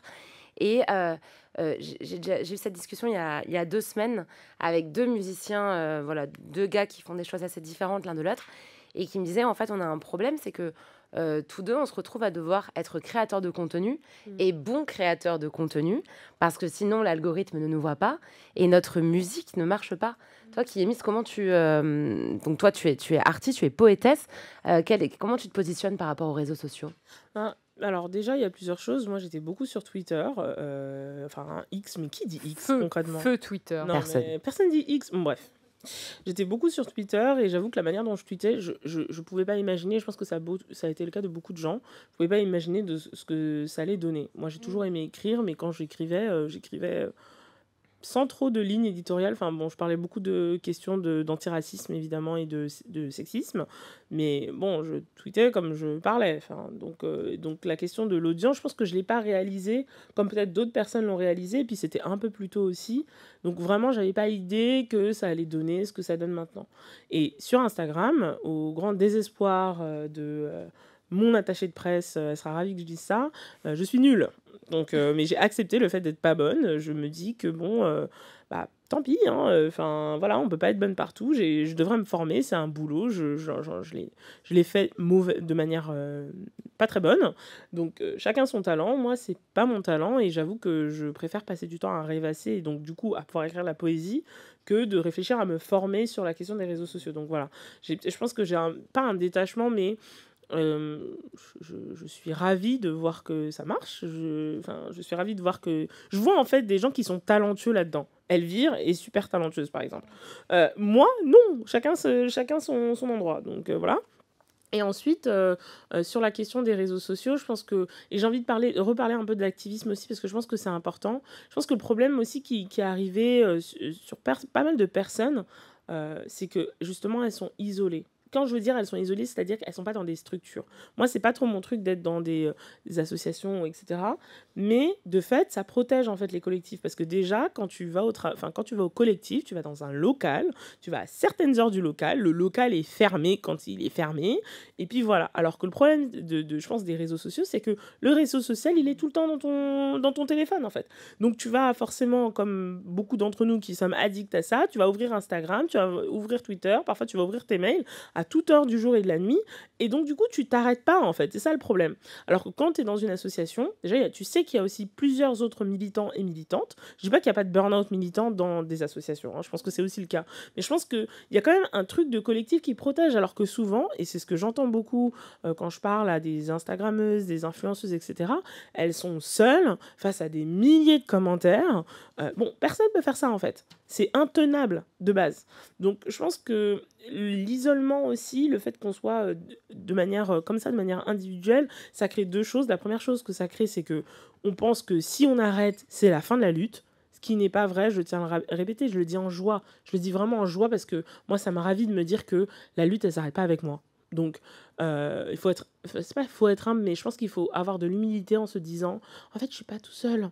Et donc, si je suis pas tout seul, ça veut dire que je peux aller dormir. Ça veut dire que je peux aller faire la fête. Ça veut dire que je peux aller voir mon copain ou ma copine, aimer, être dans la vie, en fait. Alors que si tu dis que tu es tout seul, bah, tu es Jésus. Bon, qui a envie d'être Jésus, là ? Personne, voilà. Donc, tu es martyr, tu meurs à 33 ans. Bon, voilà. Non, c'est pas l'objectif. Et aussi, je pense qu'il faut aussi se rappeler... Enfin, j'en profite pour rappeler aussi qu'on a des luttes qui sont vieilles. Moi, je vais de l'histoire. Je pense que beaucoup d'entre nous, même si elles n'ont pas fait de l'histoire à la fac, on a allé voir aussi l'histoire des luttes. C'est vieux, c'est multicentenaire. On a connu des défaites, on s'est relevé et on est là. Donc, tout de suite, quand on prend un peu de distance aussi, je pense que, enfin, en tout cas, moi, ce qui m'aide aussi, c'est vraiment de prendre de la distance, de me dire, moi, je suis juste une personne. Bon, je vis une très belle vie, je suis ravie. J'ai eu des boulots alimentaires aussi, donc si ça s'arrête, bah, ça s'arrête. Et donc, du coup, la pression, elle diminue. Et donc, c'est pour ça que je peux dormir. Parce que sinon, moi, j'ai déjà fait des burn-out, en fait. J'ai fait un burn-out. Se relever d'un burn-out, c'est long. Donc, s'il faut être aussi efficace, c'est plus efficace d'aller dormir. Ce que disait Elvire. Tu vois, tu utilises ma méthode. Moi aussi, je fais ça pour aller dormir. La propagande. Mais... On vous a mis des matelas. Vous allez faire une pause. Franchement, que tout le monde devrait faire une pause. Non, mais c'est sûr qu'on est moins tu vois, productif si on a fait un burn-out. Bah oui, voilà. En fait, il y a le temps de récupération, il y a le... Enfin bref, j'arrête de... Puis ça se termine jamais, surtout. C'est-à-dire que tu vas jamais aller au lit en te disant... Ça y est, là, j'ai éradiqué le sexisme. Je peux aller dormir. Oui. Je vais dormir sur mes deux oreilles, je me repose et ciao. À part si tu crois que t'es Jésus. Mais oui, mais surtout, c'est des... Même d'ailleurs, l'art, c'est la même chose. C'est jamais fini. Tu dis jamais... Bon, là, j'ai fait l'œuvre d'art. C'est bon, j'ai fini. Si je peux me permettre quand même un petit cassage d'ambiance, moi, j'arrive pas à dormir justement parce que je considère qu'on est à un moment charnière de l'histoire. Là, je rappelle quand même qu'il y a eu des marches néo-nazis, une marche néo-nazie, néo-fasciste dans les rues de Paris la semaine dernière, et que l'extrême droite n'a jamais été aussi haut, et qu'on le dit toute la journée, mais que c'est une réalité qui continue à avancer malheureusement, et que ça va avoir des conséquences très prochainement, et que je crois que moment où on peut encore changer ça est encore là, et je ne suis pas persuadée que ce soit aussi aisé de le faire dans quelques années. Et en tout cas, avec la lecture politique que j'ai aujourd'hui, je suis très inquiète du peu de temps dont on dispose, là, justement, bon, en l'occurrence avant 2027, hein, si on est clair en France, pour pouvoir renverser un peu la machine. Et c'est la même chose sur l'écologie, qui est quand même une des luttes à mener aujourd'hui, c'est que on ne peut pas se dire, oui, on peut se permettre d'échouer parce que peut-être la génération suivante réussira à réussir et à changer ça. Non, je sais, mais ce que je veux dire, c'est que moi, ça m'empêche pour le coup de dormir parce qu'il y a cette notion d'urgence et d'irréversibilité dans les... Alors, l'extrême droite, c'est pas irréversible, mais c'est en tout cas beaucoup, beaucoup plus compliqué de s'en débarrasser une fois qu'elle est au pouvoir. Et surtout, j'ai la sensation qu'on ne prend plus la mesure de la gravité de ce que ça représente d'avoir un gouvernement d'extrême droite, en l'occurrence, ou d'avoir... Alors, non, mais je pense que, en tout cas, dans beaucoup de médias, on a considéré que c'était un parti comme un autre, qu'on pouvait avoir ce type d'idée au pouvoir, qu'on pouvait le tolérer au nom de la liberté d'expression. Et je trouve, en tant que journaliste, moi, j'ai vraiment ce souci-là qui m'empêche de dormir, c'est de me dire, mais comment je peux aller me coucher alors que... ceci est en train de se passer et qu'on dispose vraiment de très très peu de temps. Par contre, bien sûr que c'est pas en ne dormant pas et en travaillant tout le temps et que je vais changer quoi que ce soit, voire même ce sera moins efficace. Je pense que l'angoisse, ça tétanise, tu vois. Bah justement, pour moi, l'engagement est vraiment le meilleur remède à l'angoisse. Je suis d'accord avec toi. Et il y a quelque chose de très égoïste finalement aussi dans l'engagement, enfin très égoïste, de relativement individualiste. En tout cas, je parle pour moi. Moi, dans la manière de faire mon métier, qui est pour, que j'essaie de faire, qui soit d'utilité publique, il y a un remède personnel à mon angoisse personnelle en me disant le problème qui m'inquiète est collectif, donc je vais essayer d'apporter une pierre à cet édifice-là. Mais on parle beaucoup d'éco-anxiété, mais la facho-anxiété, je pense qu'elle est réelle. J'avais jamais entendu ce terme. C'est vrai que le burn-out, c'était juste après l'affaire Naël. Non, mais c'est vrai, et c'est vraiment... on nous dit souvent, oui, il faut rester optimiste. Moi, je suis très, très pessimiste, honnêtement, là-dessus. Je continue à faire des blagues sur Instagram et des mèmes, et c'est très marrant, mais... je suis pas du tout... je sais pas, toi, Grâce, t'en penses? Moi, arriver des fachos au pouvoir, qu'est-ce que ça vous inspire? En fait, pour ou contre? Pour rebondir sur ce que tu dis, je pense qu'effectivement, l'urgence, elle est imminente, mais je pense qu'elle a toujours été imminente. C'est-à-dire que moi, mes parents, ils sont arrivés en France il y a 50 piges. Je veux dire, c'est quand même la gauche qui a mené le colonialisme. Tu vois, je peux pas dire que ce soit... il faut se rappeler que là où on est aujourd'hui, moi, en tout cas, j'ai plus de droits que mes parents n'ont jamais eu, en fait, quoi. Donc, évidemment que, oui, bien sûr, le GIEC, c'est hyper important, et je suis d'accord avec toi, mais ces luttes-là, elles sont menées depuis longtemps, bien avant nous, comme tu disais, Kimis, et que nous, on s'inscrit dans cette continuité-là, et que oui, c'est important pour nous de le brandir. Ouais, et je pense que c'est pour ça aussi que Kimis, t'es plus sereine, c'est-à-dire au bout d'un moment, quand t'es habituée, tu te dis, ça peut attendre un jour de plus, en fait. Et donc, tu dors mieux. Enfin, je pense qu'il y a aussi ça. On va faire un petit intermède musical. Je pense que ça va faire du bien à tout le monde après avoir pris des nouvelles de notre facho-anxiété, justement. Elle se produisait en concert à Playel hier. C'est Eva sur Move, Bottega. Et il est 20h sur Move, passé de 5 minutes, mais vous n'aurez qu'à considérer ça comme le quart d'heure toulousain. Bienvenue si vous nous rejoignez. Merci si vous nous écoutez depuis le début. Je suis toujours avec mes 4 invités pour discuter de la productivité. Et autour de la table, Elvire Duvel-Charles, réalisatrice, Kiyemis, poétesse, Salomé Saké, journaliste, et Grace Lee, écrivaine. Alors à chaque fois, j'ai cité qu'un seul de vos nombreux métiers, mais ça permet déjà de donner une idée. Et j'aimerais qu'on aborde, maintenant qu'on a pu écouter Dalida nous chanter tout ce qu'elle a fait pour en arriver là, j'aimerais qu'on aborde la question de la santé mentale. Comment est-ce qu'on peut réussir, et est-ce qu'on peut d'ailleurs, mais bon, je crois qu'on a toutes déjà un peu tiré sur la corde et on l'a fait. Est-ce qu'on peut continuer à être productif lorsque la santé mentale ne suit plus ? Vous avez 4 heures. Moi, je trouve que j'ai jamais été aussi productive que quand ça n'allait pas. J'ai des gains de productivité extraordinaires. On pensait je suis en mauvais état psychologique ou quand il se passe quelque chose de grave sur le plan personnel. Et c'est ça qui est très trompeur, hein, parce que ça fait que mon entourage ne voit pas forcément, enfin si, les gens qui me connaissent très bien, mais mon entourage professionnel ne va pas forcément voir qu'il y a des troubles de ce côté-là, parce qu'au contraire, je deviens incroyablement performante, parce que c'est un peu le dernier souffle, je sais pas ce que c'est, mais du coup, ça peut être... ça peut brouiller les pistes et je pense que ça... c'est fou qu'on valorise autant ça. Moi, j'ai déjà eu des moments où ça n'allait pas du tout et on me félicitait. Et on me disait, mais bravo, c'est incroyable tout ce que tu fais, t'es partout en ce moment. Alors qu'en fait, ça trahissait aussi un mal-être à ce moment-là. Et on revient au problème que ça pose de valoriser à ce point la productivité sans se poser aucune autre question. Mais c'est ce que j'ai déjà dit à des proches qui se trouvent dans la salle, que le fait d'héroïser des figures médiatiques, militantes, etc., pouvait être dangereux parce que déjà, ça pose toute une question éthique qui est un peu étrange que de ne suivre qu'une seule parole. Mais pour ces personnes-là, c'est compliqué aussi parce que en fait, tu finis par te sentir investi d'une mission presque christique, tu l'évoquais tout à l'heure, qui est Miss. Et cette héroïsation, en fait, ça crée une forme d'autodestruction. Parce qu'au final, en tout cas, moi, je l'ai déjà ressenti à des moments plus jeunes où je me suis retrouvée dans des séquences médiatiques assez grosses, où en fait, du coup, je laissais complètement à volo ma vie privée.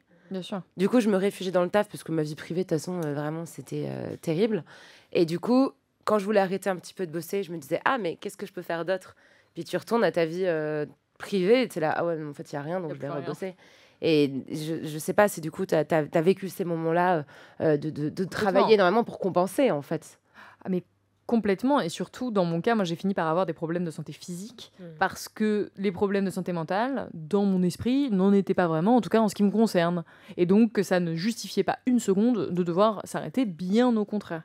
Et ça a été oui, vraiment des problématiques physiques où je me suis posé cette question, et quand soudainement les problématiques physiques sont survenues, j'ai été forcée de m'arrêter, et là, le vide, vraiment le gouffre face auquel on est, parce que quand on n'a plus cette utilité, alors il y a deux choses, il y a le fait qu'on existe par notre statut social, souvent pour beaucoup de gens, et au-delà des métiers dits passion, le statut social lié au travail. Donc quand on n'a plus ce travail, qu'est-ce qu'on est? Et c'est ce que tu mentionnais aussi tout à l'heure, quand on devient mère et qu'on est à la maison, et bien soudainement, socialement, on n'est plus valorisé. Donc il y a ça déjà, donc cette identité qui a été créée là-dessus. Et ensuite, toutes les questions d'engagement, quand on considère qu'on fait un métier utile, qui est important, et peut-être qu'on surévalue un petit peu sa propre utilité, on se dit mais comment je vais pouvoir survivre en laissant le monde dans cet état et en ne contribuant plus au changement potentiel que je pouvais apporter. Et donc ça crée une grosse crise existentielle, surtout si effectivement on n'a pas investi sa vie personnelle.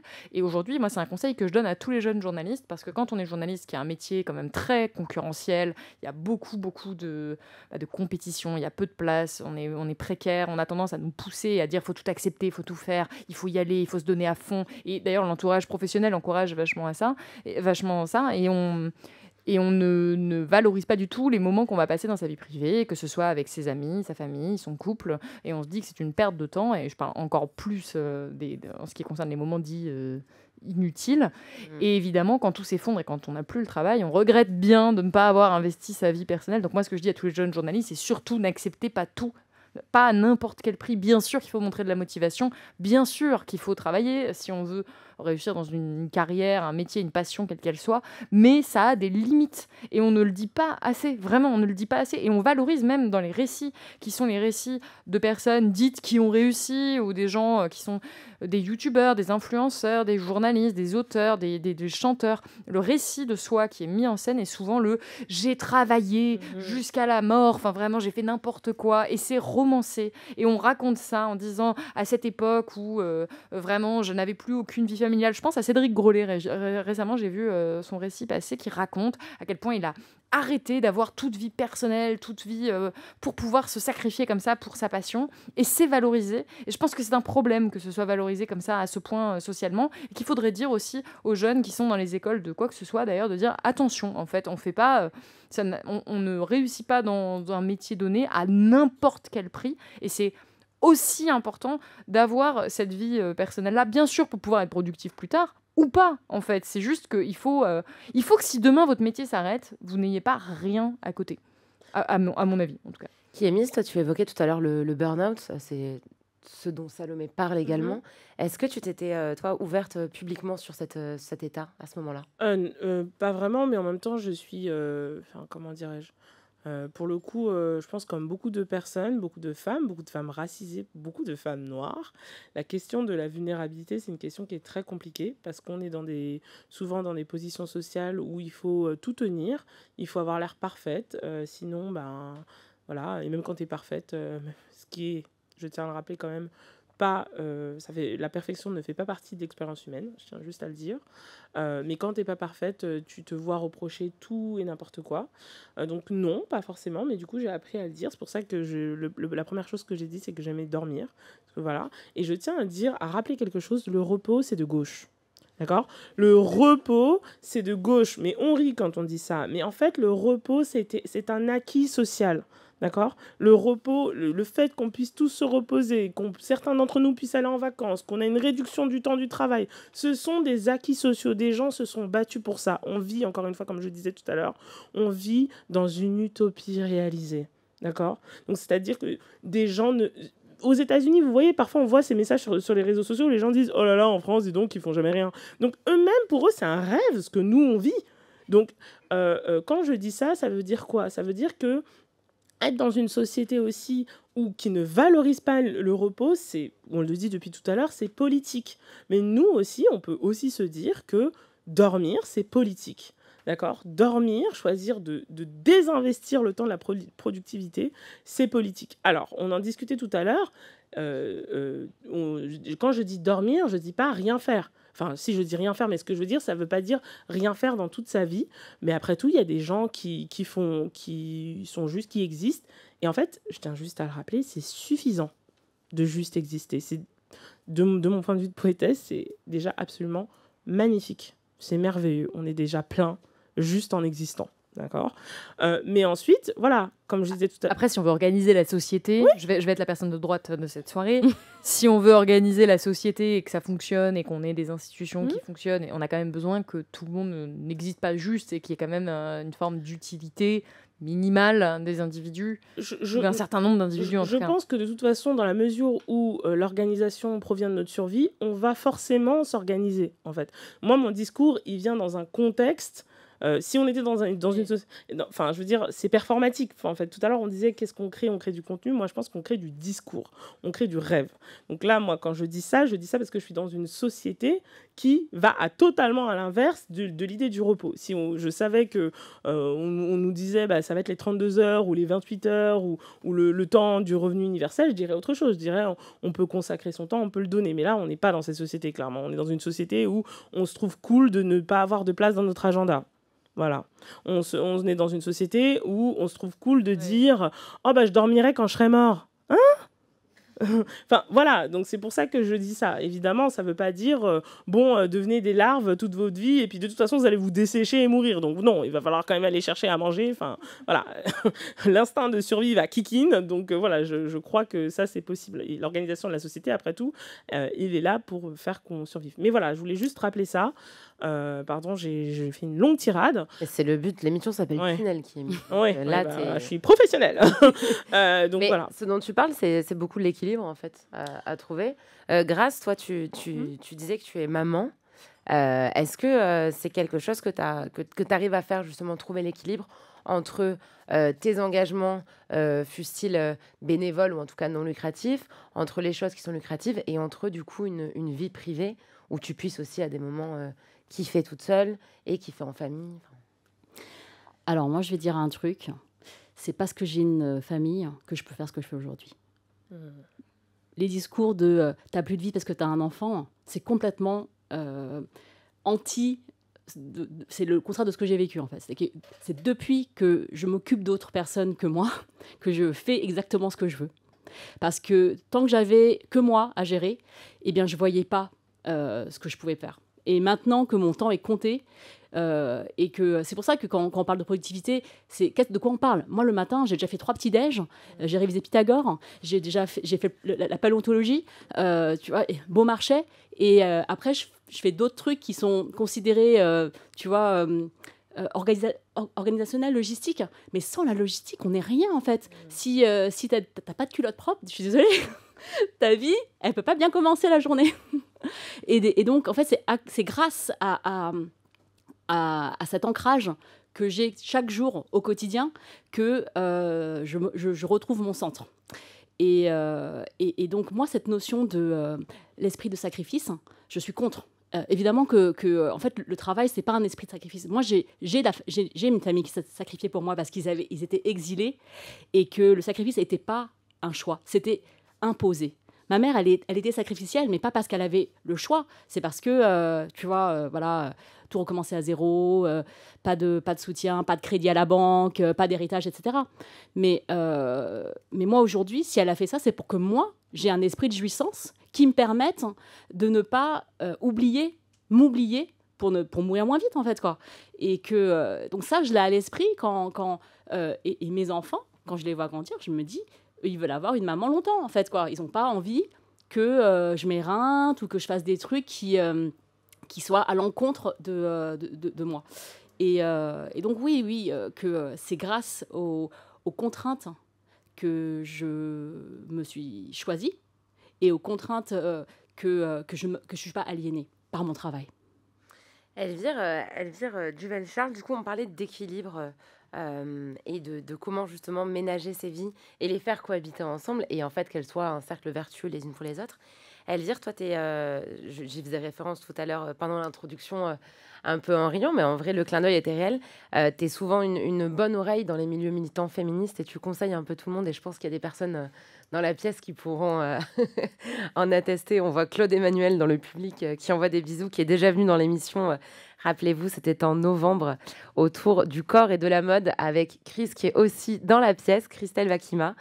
Bref, j'arrête cette digression. Elvire, toi qui du coup est toujours de bons conseils pour nous toutes, pas l'association, pour nous plus loin toutes, quelles sont les techniques quand on ne peut plus, quand on est en panne d'inspiration, quand on est en panne de détermination, d'envie de se battre, ou quand on est en panne d'énergie, voire, on s'en parlait tout à l'heure avec Salomé, de santé. Qu'est-ce que tu nous conseilles dans ces cas-là ? De se reposer.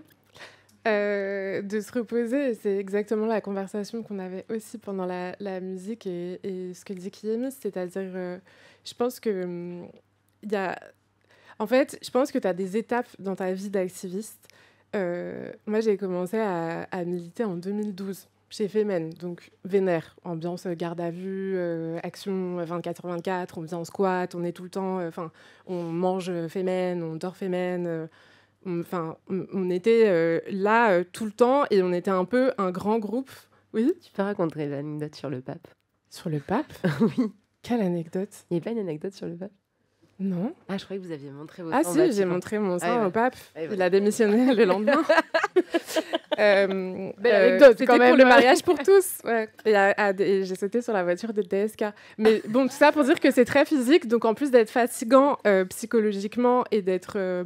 en plus, c'était un moment où le féminisme n'était pas à la mode. Enfin, c'était avant MeToo. Donc en fait, c'était beaucoup plus difficile d'avoir l'attention des médias, de se mettre d'accord, parce qu'en fait, tu as une trentaine, quarantaine de personnes avec qui on va se mettre d'accord, de quel slogan, de quel...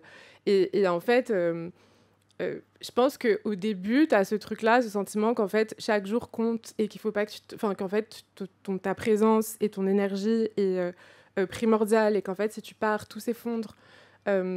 Et en fait, c'était intéressant parce que tu as des phases où tu en avais qui, justement, se retrouvaient en prison.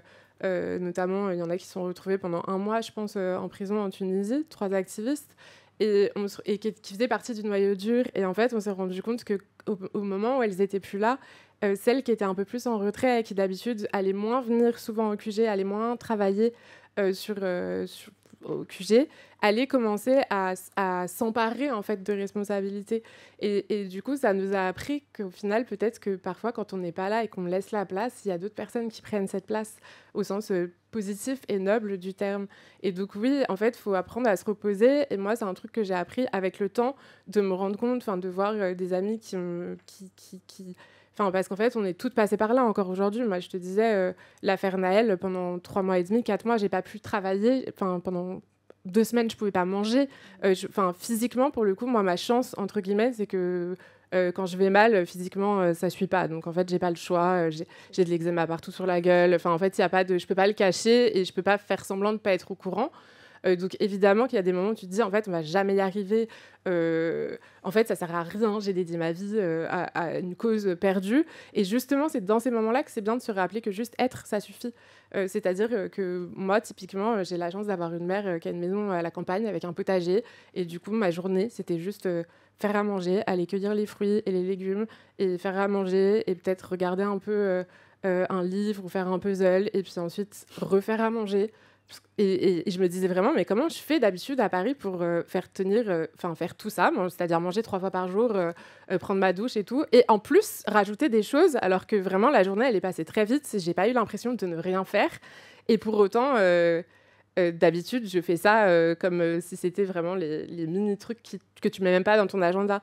Donc la solution, c'est de se reposer, et c'est aussi d'accepter le fait qu'on peut, si on veut, on peut arrêter de lutter, en fait. Et ça veut pas dire arrêter pour toujours, ça veut pas dire reprendre forcément, d'ailleurs, mais ça veut dire qu'on a le droit, on est légitime, en fait, à dire, OK, c'est bon, j'ai fait ma part du job, j'ai fait mes heures de garde-à-vue, j'ai fait mes heures de plateau télé, je me suis pris tous les haters de Twitter. Je peux, en fait, considérer que là, maintenant, pendant 1 mois, 2 mois, 3 mois, peut-être tout le temps, c'est quelqu'un d'autre qui va prendre le relais.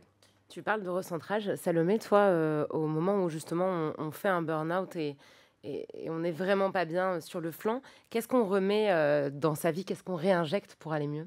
Alors moi, déjà, je tiens à dire que mes problèmes de santé n'étaient pas qualifiés de burn-out. Donc c'était d'autant plus compliqué de faire le lien avec le travail ou avec la vie que je menais ou avec les haters que tu as évoqués, l'air de rien, qui ont leur importance, le harcèlement en ligne et tout ça. Donc je me disais juste, bon, je suis malade, maintenant il faut se reposer. Et on me disait toute la journée, et j'ai tiqué quand tu as dit il faut se reposer, parce que du coup j'avais tout le monde qui me disait non, il faut se reposer. Et moi je n'avais aucune idée de ce que ça voulait dire. Pour moi, se reposer, vraie histoire, j'ai commencé à regarder des documentaires sur Gisèle Halimi, sur Simone Veil, et à me dire, bon, moi j'aurais appris ça pendant cette période, enfin, n'importe quoi, à écouter des podcasts sur des trucs qui pouvaient être utiles, j'arrivais même plus à lire, alors j'ai essayé d'écouter des livres audio, et en fait, ça, c'est pas se reposer. Et j'avais vraiment perdu cette notion de ce qu'était le repos, donc moi, j'aimerais donner mes petits tips de repos, qui sont déjà de voir ses proches, parce que quand on est vraiment pris. Et là, on parle pas qu'aux gens qui militent, c'est aussi tout simplement des gens qui sont pris dans un travail, dans un projet, dans quelque chose qui peut prendre trop de place dans sa vie. Eh bien, on en oublie souvent ses proches. Et moi, ça a été le premier pas de revoir mes amis, des amis qui n'avaient pas de rapport avec la politique, qui n'avaient pas de rapport avec le journalisme, qui de toute façon ne pouvaient même pas m'en parler, en fait. Donc j'étais obligée de parler d'autre chose, de me sortir ça de la tête. Ça a été de chercher des documentaires, ou des... Bon, alors quand même, on reste dans le thème, mais des contenus qui vraiment ne pourraient jamais être utilisés dans une émission. D'ailleurs, j'aimerais beaucoup en parler parce que j'ai jamais pu l'utiliser jusqu'à présent. Ouais, mais du coup, Je plaisante. Non, mais j'ai regardé, moi j'ai une obsession sur les raz-de-marée, par exemple. Donc j'ai regardé plein de documentaires sur les raz-de-marée, sur les volcans. Les raz-de-marée ou les vagues scélérates aussi? Les raz-de-marée. Okay. Non, vraiment les raz-de-marée. C'est un dos aussi, c'est en pleine mer. Oui, mais alors j'ai déjà regardé les vagues scélérates, mais je trouve que comme ça ne détruit pas autant de choses... je ne sais pas, ça n'a pas suscité le même intérêt.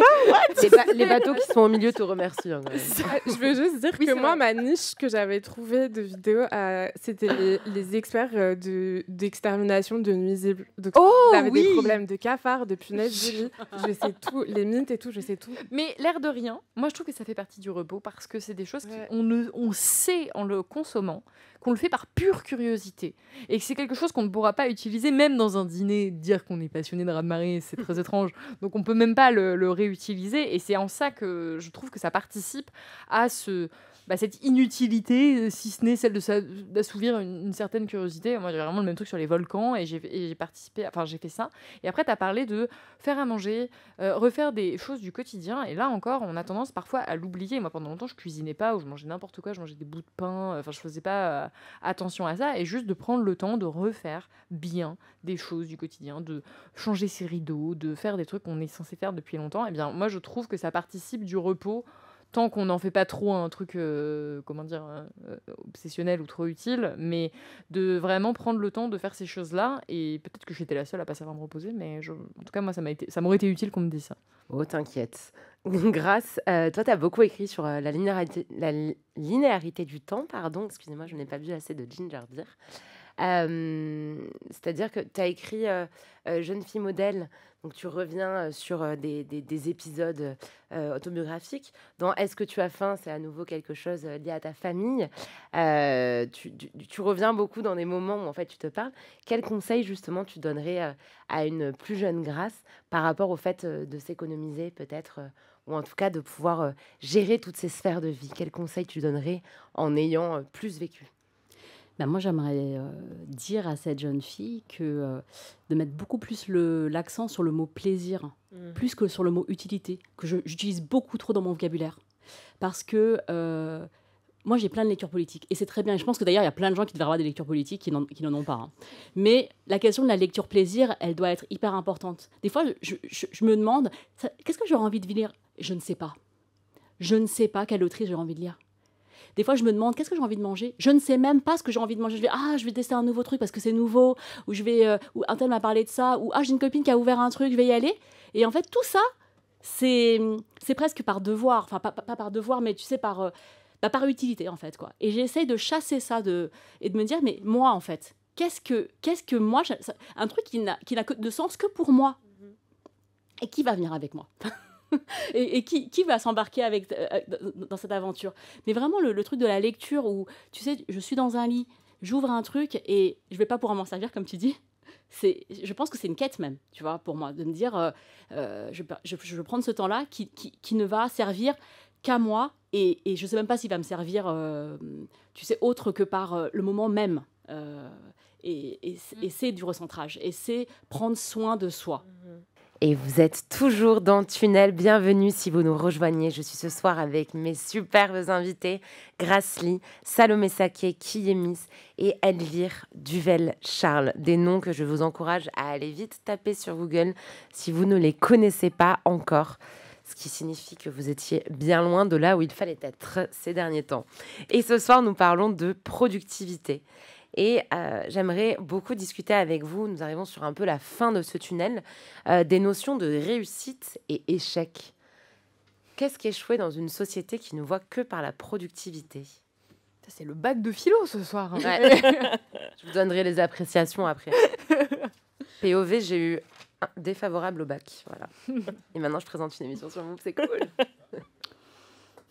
Je pense que l'idée d'échouer, c'est, je reprends on va dire les canons classiques, hein, parce qu'on va déjà partir de là. C'est ne pas être propriétaire. Pour une femme, c'est être célibataire, ne pas avoir d'enfants, ne pas avoir de travail aussi, être vu comme étant inactif. C'est ne pas avoir d'argent. D'ailleurs, il faudrait commencer par là. Hein. Malheureusement, moi, je souscris pas à tout ça, mais ce que je veux dire, c'est que j'ai l'impression que c'est ça, hein, d'échouer, c'est ça. Et je pense que comment dire, je pense qu'on intériorise beaucoup la notion de l'échec comme étant quelque chose qui est censé nous qualifier, déterminer nos valeurs morales, notre valeur de manière générale. Et je trouve, et je me permets de faire cette incision, qu'il y a cette idée que réussir, c'est ne jamais échouer. C'est ne jamais se tromper, c'est de tout réussir au premier coup. D'ailleurs, il y a toujours ces trucs il y a beaucoup de personnes qui ont la vingtaine autour de cette table, enfin deux. Mais il y a cette question de les personnes qui ont réussi avant 30 ans, les personnes qui ont réussi avant 40 ans. Les classements et tout. Ouais, voilà, bientôt ce sera les personnes qui ont réussi avant 20 ans. Bon, ok. C'est des héritiers. Désolée pour ceux qui sont héritiers, mais souvent c'est ça. Et du coup, il y a cette notion que ceux qui réussissent sont parfaits, ils ont agi parfaitement, ils ont bien fait, donc ils sont bien. Donc ils peuvent accaparer toutes les richesses. Et ceux qui échouent, c'est parce que c'est quelque chose qui est de l'ordre de leur responsabilité individuelle. Ils ont mal fait, et donc comme ils ont mal fait, c'est-à-dire qu'ils sont mauvais. Et donc, voilà, et donc il y a une espèce de hiérarchisation comme ça des gens en fonction de ce que j'ai décrit tout à l'heure. Mais est-ce que ça existe de toute façon, les gens qui réussissent tout? Ça Alors, se peut de tout réussir? Est-ce qu'une fois qu'on a réussi, réussi encore une fois entre grands guillemets, mais je vous évite les guillemets avec les doigts, mais réussir, c'est par rapport à un objectif c'est ça. avant tout. Et donc, mais échouer aussi. Et donc, Elvire absolument, la réussite et l'échec, c'est par rapport à certains objectifs qui ont été très bien listés, qui sont aujourd'hui les objectifs qu'on a tendance à se fixer parce que ça correspond aux attentes de la société. Mais réussir à dormir, par exemple, ça peut vraiment être une réussite à partir du moment où on se le fixe comme objectif. Tu sais que c'est une question que j'ai écrite. Est-ce qu'on peut dire que, parce que ça, je l'ai beaucoup vécu à titre personnel, est-ce qu'on peut dire que ça va quand on a tout, entre grands guillemets, sauf le sommeil? Parce qu'au final, tu peux avoir une vie où tu as un super taf, un super couple, des super... tu t'en sors, tu arrives à vivre, tu as un toit sur la tête, machin. Par contre, toutes les nuits, tu dors pas ou toutes les nuits, tu fais des cauchemars. Est-ce que tu es vraiment heureux? Non, mais en fait, moi, t'es heureux ou t'es pas heureux, hein. Peut-être il y a des gens qui sont heureux sans dormir, mais je vais juste revenir sur la question de l'échec et de la réussite, parce que pour moi, il y a échec ou réussite à partir du moment où il y a une promesse qu'on se fait à soi-même ou qu'on fait aux autres. Et typiquement, pour moi, par exemple, je sais pas, t'es chômeur, tu gagnes pas ta vie. Pour moi, c'est pas un échec à partir du moment où tu n'as pas promis soit à toi, soit aux autres que tu allais avoir une grande carrière et un grand salaire. Par contre, pour moi, typiquement, le gouvernement, c'est un échec. Parce qu'on nous a fait des promesses. On nous a dit, par exemple, que les violences contre les femmes, ce serait la grande cause du quinquennat. Et là, il y a un échec. Parce que tu dis, en fait, tu t'engages, tu fais une promesse, tu nous dis, t'inquiète, je gère, j'ai la solution, je sais ce que je vais faire. Et donc, que tu sois de bonne ou de mauvaise foi, là, tu peux avoir un constat d'échec à partir du moment où il y a une promesse et un engagement, en fait, ce que tu as fait. Et pour moi, c'est pas la même chose on peut pas dire tu as raté ta vie. Il n'y a pas d'échec tant qu'il n'y a pas d'objectif, comme tu dis, ou de promesse qui est tenue. Donc, tu peux, toi, avoir le sentiment d'échouer parce que tu t'étais promis d'écrire pendant 8 heures dans la journée, et toi, tu vas le vivre comme un échec, mais c'est un échec qui est intérieur, qui est pas... Enfin, tu vois, c'est ton propre échec qui n'a rien à voir avec les autres. Et c'est pas la même chose que si tu dis, par exemple, je vais vous faire un repas, un buffet super avec tous vos plats préférés, tu dis ça à tes enfants, et que tu l'as pas fait parce qu'en fait, au final, je sais pas, t'as tout raté et tu vas finir au McDo. Là, on peut considérer peut-être que c'est un semi-échec. C'est un succès pour certains. T'es quand même essayé de le faire. Donc, tu vois, je pense que tant qu'il n'y a pas de promesse ou d'engagement vis-à-vis d'autrui, les échecs, ils sont que personnels, si tant est que toi-même, tu t'es fait cet engagement. Et là, depuis tout à l'heure, je dirais qu'on parle beaucoup de choses qui vont entre la liberté et l'aliénation, en fait, quoi, tu vois.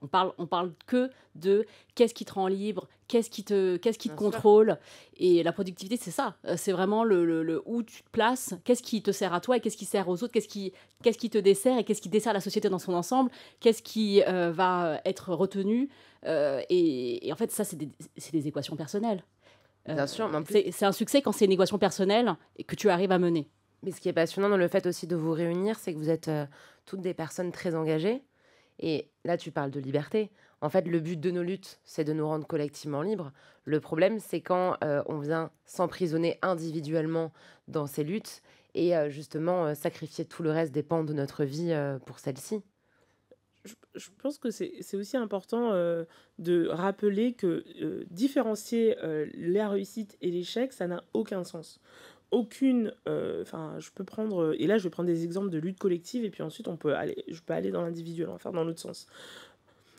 Avant l'abolition de l'esclavage, parce que je me suis dit que j'allais encore parler d'esclavage, il y a eu combien de révoltes, combien d'insurrections, combien d'échecs. On se souvient des victoires à tort, on se souvient des dates, on ne se souvient pas que beaucoup de victoires sont construites par les échecs. Ça demande de la foi, évidemment, surtout maintenant, parce qu'on est dans le désespoir. Je pense qu'il faut se rappeler que les échecs sont constitutifs d'énormément de victoires. On peut parler de ça, on peut parler du féminisme, c'est pareil. On peut parler de toutes les luttes d'émancipation, c'est pareil. Et là, je vais aller dans un sens plus individuel, parce que c'est quelque chose que j'aime beaucoup dire dans mes ateliers d'écriture. Votre premier jet n'a pas à être bon. Même, j'ai envie de dire, je vais aller même à l'inverse, votre premier jet doit être nul. Autorisez-vous à échouer, parce que tout est échec, en fait. Avant de réussir, on rature, en fait. Avant de marcher, on est tombé. C'est quelque chose de basique, ce que je suis en train de dire, mais je pense que c'est important de le rappeler, parce qu'on a une telle vision de la réussite qui est censée, comme ça, d'arriver d'un seul coup, il faut être parfait du premier coup, il faut être parfait tout le temps. Ah, non. en fait, c'est pas comme ça que ça naît. De beaucoup de défaites, de beaucoup d'erreurs, de beaucoup d'errements naissent énormément de victoires. Et j'en profite aussi pour le dire parce que je pense que à gauche, on reproche beaucoup de choses à la gauche et je pense que c'est peut-être plus les générations d'avant qui le disent, notamment sur le communisme, notamment sur les alternatives. Je pense qu'on doit beaucoup dire ça aux écologistes. Ah oui, mais est-ce que vous êtes sûr que ça marche ? On a dit ça aux gens de gauche. Ah oui, mais vous avez vu le communisme, ça a totalement foiré. Oui, c'est vrai, ça a totalement foiré. Mais déjà, je vais commencer par dire que le capitalisme, ça foire. Salomé l'a très bien dit tout à l'heure. C'est pas un système sain, donc voilà. Mais aussi, en fait, c'est horrible parce que j'ai pas du tout envie de minimiser les crimes des États russes, etc., etc. Mais en fait, toutes les expériences humaines ont été vouées, en fait, sont nées sur des échecs. Donc, je pense que fuir l'échec, chercher la perfection à tout prix et se dire si en fait il faut qu'on tente quelque chose et c'est pas enfin ça doit être parfait la première fois, en fait c'est la meilleure manière de s'arrêter. Donc je pense que aussi essayer c'est pour ça que je voulais parler de la valeur de la morale autour de l'échec et comment à quel point cette valeur elle peut nous comment dirais-je nous immobiliser. Je pense qu'il faut aussi la détacher en se rappelant que en fait les échecs c'est normal. Et moi je plus sois ce que tu viens de dire parce que moi, mes enfants sont en âge d'être tu vois, des petites personnes. Il n'y a rien qu'ils ne craignent plus que d'échouer au point de ne pas essayer. Et c'est là où moi, c'est mon échec de maternité, de mère, où je me dis, mais après tout ce que je te donne, et je fais exactement ce que faisaient mes parents, c'est après tout ce que je t'ai donné, comment oses-tu ne même pas essayer et en fait, je suis dans une répercussion, d'une perpétuation, d'une forme d'injonction, et c'est moi qui leur mets le stress, en fait, finalement. Tu vois, c'est moi qui consulte, en réalité. Et la société. Tu fais comme tu peux. C'est ça, merci beaucoup. Et où est-ce qu'on place le curseur où on se dit, OK, là, j'ai le droit d'arrêter, de renoncer à certains objectifs, que ce soit des rêves ou que ce soit justement des objectifs militants, un peu concrets Tout le temps. En fait, moi, je pense que après, moi, ma stratégie, justement, pour éviter la paralysie, c'est un peu ta stratégie d'écrire un premier jet nul, c'est-à-dire de me mettre des objectifs ou des promesses qui sont à la hauteur et à l'échelle que je suis capable d'absorber au moment T. Par exemple, il y a des jours, je vais pas bien, mon objectif, c'est d'arriver à prendre une douche dans la journée et de faire ma vaisselle. Et en fait, si je l'ai fait, c'est un succès, parce que c'est un truc où, en fait, c'est déjà un truc. Et du coup, je pense que c'est aussi comment est-ce que tu jalonnes tes objectifs et tu les revois sans cesse en fonction de ton énergie. Peut-être que la fois d'après, ça sera de se dire je veux qu'il y ait tant de personnes à telle prochaine manif, je veux que tout le monde soit au courant de ça. En fait, je pense que c'est aussi de pas forcément renoncer même à cet objectif, mais juste de passer par toutes les petites étapes et en fait de te mettre en objectif chaque petite étape pour arriver au gros objectif. Et ça, je pense que c'est assez... en tout cas, moi, ça m'apaise de me dire, OK, typiquement, genre, je sais pas, je dois faire ma compta, me dire, OK, je commence juste par imprimer toutes mes factures et c'est ça que je vais faire aujourd'hui et on s'arrête là, en fait. Et au moins, ça avance. Et puis après, souvent, en fait, t'es saucé, t'es là, ah, mais en fait, c'est pas si compliqué. Et puis tu vas un peu plus loin que ce que tu voulais faire au départ. Comme le sport. En quelques mots, toi, tu parles de repos et de bonheur comme acte militant. Ça fait partie du process d'avancer. C'est un mécanisme de survie, ça, parce que depuis tout à l'heure, on disait il faut se reposer, mais il faut de la joie aussi pour survivre. Totalement, je pense que la question de la joie, elle m'est venue aussi parce que la question de la colère, c'était quelque chose qui m'avait aussi traversé pendant la vingtaine, pour plein de raisons, on a raison d'être en colère, mais la joie, c'est un magnifique moteur, il faut le dire, surtout la colère, pardon, c'est un magnifique moteur, c'est quelque chose qui nous fait... parfois nous met en action. Salomé, tout à l'heure, tu disais ça aussi, et que tu n'as jamais autant écrit que quand tu n'étais pas très bien. Et en fait, moi aussi, j'ai écrit de la poésie. J'ai écrit à Nos Humanités Révoltées. J'étais en PLS pendant toute l'écriture, pour d'autres raisons, mais voilà. Mais au bout d'un moment, je crois que je suis arrivée pas au bout, mais je pense que la colère pouvait pas être le seul moteur d'action. Je vois ça plutôt comme, comment dirais-je, un feu ou une étincelle. En fait, tu peux pas être en étincelle tout le temps, en fait. La réalité, c'est parfois, tu as besoin de la terre. Voilà. On va parler d'astrologie, je suis taureau, donc je suis un signe de terre. Taureau, Les gens pour sont en cette table. PLS là. Mais bon, bref. Et donc la question de la terre, c'est aussi qu'est-ce qui me nourrit en fait. Qu'est-ce qui nourrit? Et la colère, ça nourrit pas. Enfin, en tout cas, moi, ça me nourrit pas. Ça me met en action. Ça peut me mettre en mouvement. Ça peut me permettre de créer. Mais c'est une énergie, mais ça me nourrit pas. Ce qui me nourrit, c'est la joie, c'est les autres, c'est la communauté. D'ailleurs, je le dis aussi parce que la joie, en fait, c'est souvent en communion.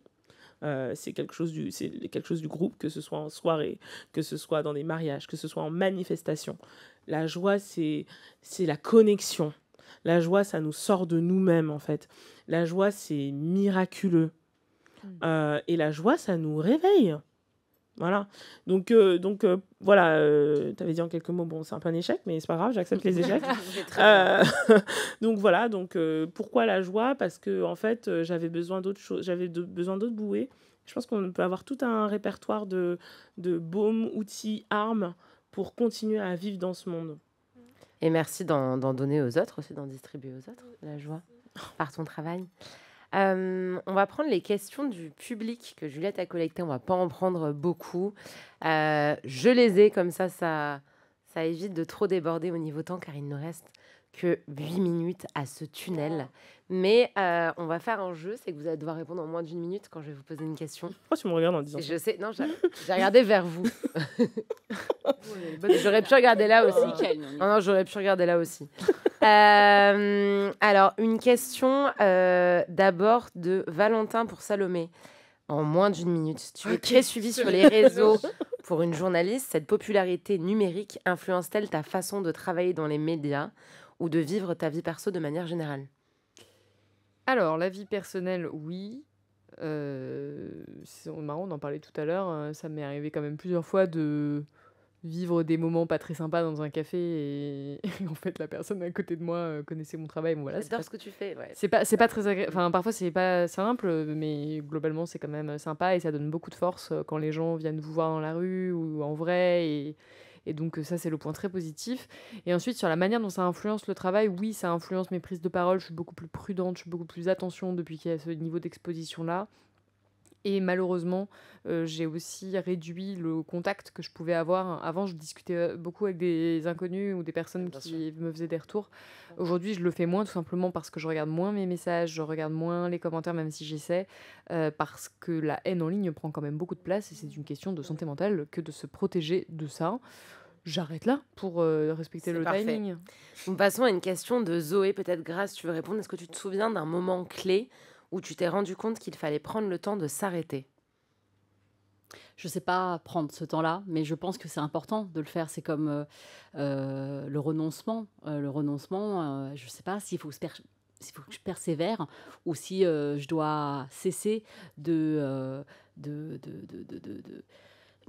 désespéré, quoi. Tu vois. Mais c'est une vraie question de quand savoir le bon timing. Le bon timing, c'est l'histoire d'une vie, quoi. Tu vois, tu mets du temps à peaufiner cette compréhension de toi-même et te dire bon là non, en fait, ça vaut pas le coup pour moi. Mais oui, je pense que c'est une question que je me pose tout le temps. Toi, un moment clé. J'ai eu un moment clé. C'est une vraie histoire. C'est qu'à un moment, je me suis mise à rêver d'Emmanuel Macron régulièrement. Oh waouh! Je me suis dit, là, la confession de fin de tunnel, Non, c'est mais pour ça que je fais cette émission aussi longue. Politiquement, soyons que bien ça- clairs. C'était des rêves. Je rêvais de discours bien, d'Emmanuel parce que- Macron. Non, mais c'était pas des Parce que rêves. je réponds à des Non, mais oui. Oui, non, mais je C'était comprends. des cauchemars de discours politiques où il faisait irruption dans ma vie. Je rêve Ça d'être au m'avait- taf, en fait. Mais c'est incroyable. Et je me suis dit, waouh, je me réveillais comme ça et c'était... Voilà, je me suis dit, il y a peut-être un petit peu de surmenage ou de surconsommation de discours d'Emmanuel Et Macron. tu t'es écouté direct à ce moment-là ou il a fallu... Pas du tout, évidemment. Ah oui, évidemment, sinon c'est pas drôle. Non. Une question de Maëlle. Peut-être, du coup, je me tourne vers vous, qui est Miss Elvire. Est-ce que vous, en tant que féministe engagée, vous mettez de l'amertume et du ressenti parce que vous avez dédié vos vies à des causes et qu'en face, il existe des personnes qui ne se documentent pas autant et qui n'accumulent pas autant de ressenti? Car de compter les féminicides, de lutter, ça rend amer, par exemple. La grille de lecture féministe dans le quotidien, ça fatigue. Ça, c'est bien vrai. Est-ce que ce chemin-là, choisi par beaucoup de monde, celui de la légèreté, vous tente au risque d'être une traîtresse au mouvement? Il y a pas de En moins stress d'une au minute. mouvement, hein. Ouais, je te jure. Il y a 1000 questions dans Non. la question. Non, moi, pas du tout. En fait, moi, j'ai un créneau qui est quand même beaucoup de la vulgarisation. Donc, je m'adresse et j'ai envie de m'adresser à un public de personnes qui ne sont pas forcément hyper pointues sur les questions féministes, qui se questionnent. Et moi, c'est ça qui m'intéresse maintenant. Donc, je sais pas, avant, jadis, j'étais féminine, maintenant, je fais d'autres trucs. Et j'ai plus envie de trouver des méthodes pour aller justement chercher un autre public. Et je pense qu'en fait, si tu instaures un climat dans lequel t'as peur de poser une question parce que t'as peur de te faire engueuler, parce que t'aurais pu te renseigner toi-même et tout, en fait, tu vas pas changer d'avis. Et je pense qu'il y a des endroits, en fait, où t'as besoin de pouvoir poser des questions, qu'il n'y a pas de questions bêtes. Il y a de la mauvaise foi. Et ça, par contre, là, je perds patience. Et quand il y a de la mauvaise foi, j'essaye même pas de convaincre qui que ce soit. Mais par contre, quand il y a des questions qui sont tout à fait honnêtes et de bonne foi, non, moi, j'adore ça. Je trouve ça Ça chouette. te rend pas aigri de voir les followers des masculins? Moi, ça me rend aigri, sérieux, quoi. Oui, mais c'est pas la même chose. C'est ce que je te dis, c'est de la mauvaise foi. Il y a une différence entre quelqu'un qui va te poser une question qui te semble un peu où t'es là, mais en fait, renseigne-toi, c'est complètement débile ce que tu dis et tout. Et une personne qui a un discours masculin. Moi, ça me rend pas aigri. Je vais pas me lancer là-dessus, mais pour le coup, c'est ça. Moi, mes rêves, c'est je réponds au masculin et tout, au turf. Je suis là. Mais Là, du coup, j'ai Totalement névrosée autour de cette table. Ah, mais ça donne Ouais. envie de répondre quand même des fois parce que tu te dis mais qui te donne l'heure toi dans la rue et tu te permets de venir m'interpeller mais tu sais, tu pars en égo trip limite. Oui, en fait, t'as C'est envie un de. égo Parfois, trip. j'avoue, Moi, des parfois, fois, je j'ai réponds envie que t'es d'avoir des moche, réponses tu vois. violentes, Dieu, mais je le bon. fais pas parce que je sais que c'est contre-productif. Bon, Tu vois ce que je veux dire. bon. Ok, on va. Montage, hein, vous couperez. Ok, Posez vos il reste questions, deux là, pas de questions. souci. Une question d'Emmanuel. Alors, peut-être du coup, je pense que celle-ci, on peut s'adresser à Kiemis en quelques secondes Oula. et Salomé. Quand a eu lieu votre basculement par rapport à votre devoir de productivité, le moment où vous vous êtes rendu compte que vous ne pouvez plus être en train de rien faire sans culpabiliser? La personne ne sait pas très bien formuler ces questions. J'espère que cette personne n'est pas journaliste. Quand est-ce que... Mais alors déjà, ne rien faire, au bout d'un moment, on s'ennuie. Enfin, je tiens quand même à le rappeler.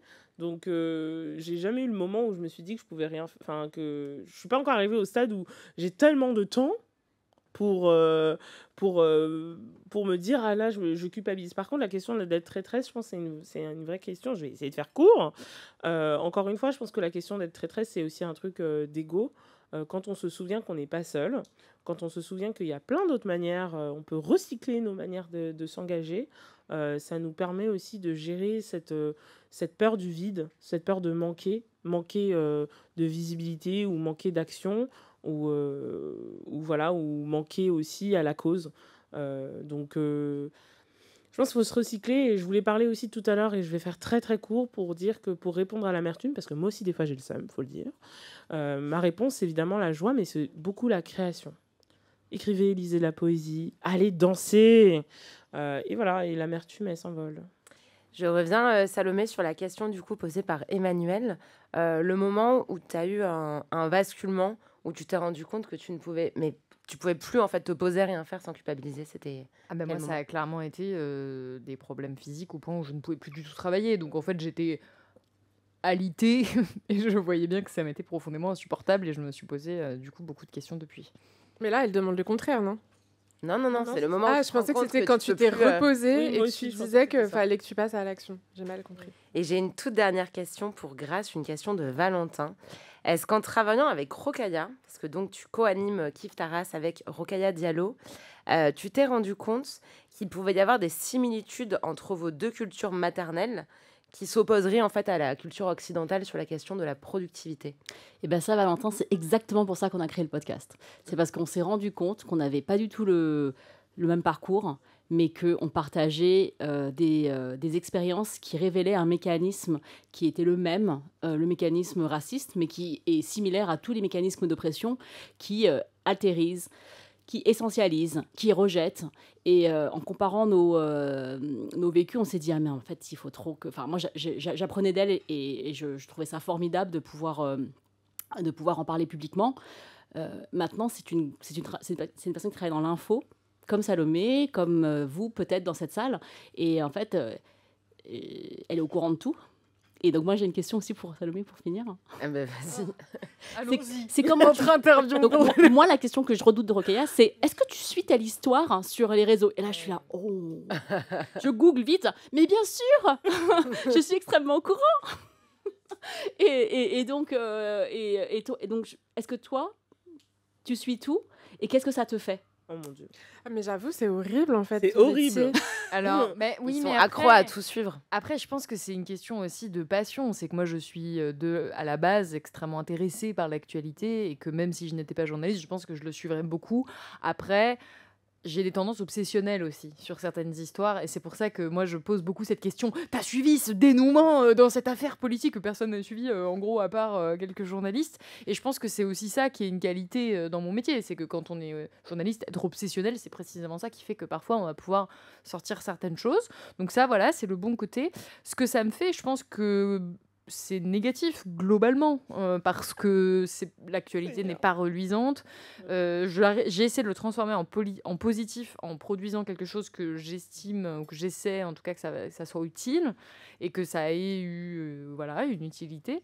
Mais évidemment que ça fait pas du bien de voir, de lire des rapports sur le réchauffement climatique, sur les féminicides, sur telle ou telle affaire de corruption. Je pense que c'est pas évident d'ingérer tout ça. Par contre, vraiment, je termine juste, j'ai vraiment complètement aménagé mon rapport à ça. Je me suis vraiment forcée à avoir du temps sans ça. J'ai supprimé Twitter de mon téléphone. J'ai vraiment fait des temps sans... Enfin oui, X. J'ai vraiment totalement changé mon rapport à ça parce que sinon, c'était absolument n'importe quoi. Je me réveillais à 3h du matin et je me disais, est-ce qu'il y a eu un changement de la guerre en Ukraine? Enfin vraiment, c'était pas possible. Donc là, maintenant, j'ai vraiment... C'est possible de l'aménager. On peut pas changer, je pense... cet intérêt pour ça. Moi-même, en vacances, j'arrive pas à complètement couper, mais c'est beaucoup moins important. Et surtout, je terminerai là-dessus, sur tous les gens qui adorent l'actualité, j'ai arrêté d'imposer ces sujets aux autres quand ils ne le souhaitent pas. Je pense que là, vraiment, si mes amis m'écoutent ou ma famille, ils sauront très très bien de quoi je parle. J'ai arrêté de dire non mais le monde doit savoir, on doit en parler à toute heure du jour et de la nuit. Et je me force à ne pas imposer ces sujets aux autres.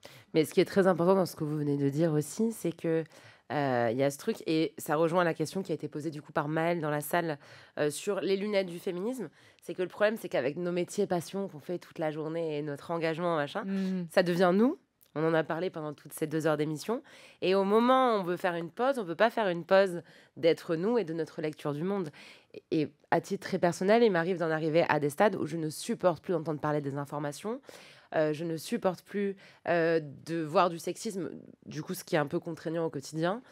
Je pensais qu'en évitant de me balader à pied et de me balader en métro et de me balader en Uber, tout le monde se rappelle, hashtag Uber c'est over, j'allais être épargnée, mais en fait non, tu peux te faire harceler aussi sur des pistes de vélo et ça c'est quand même fou.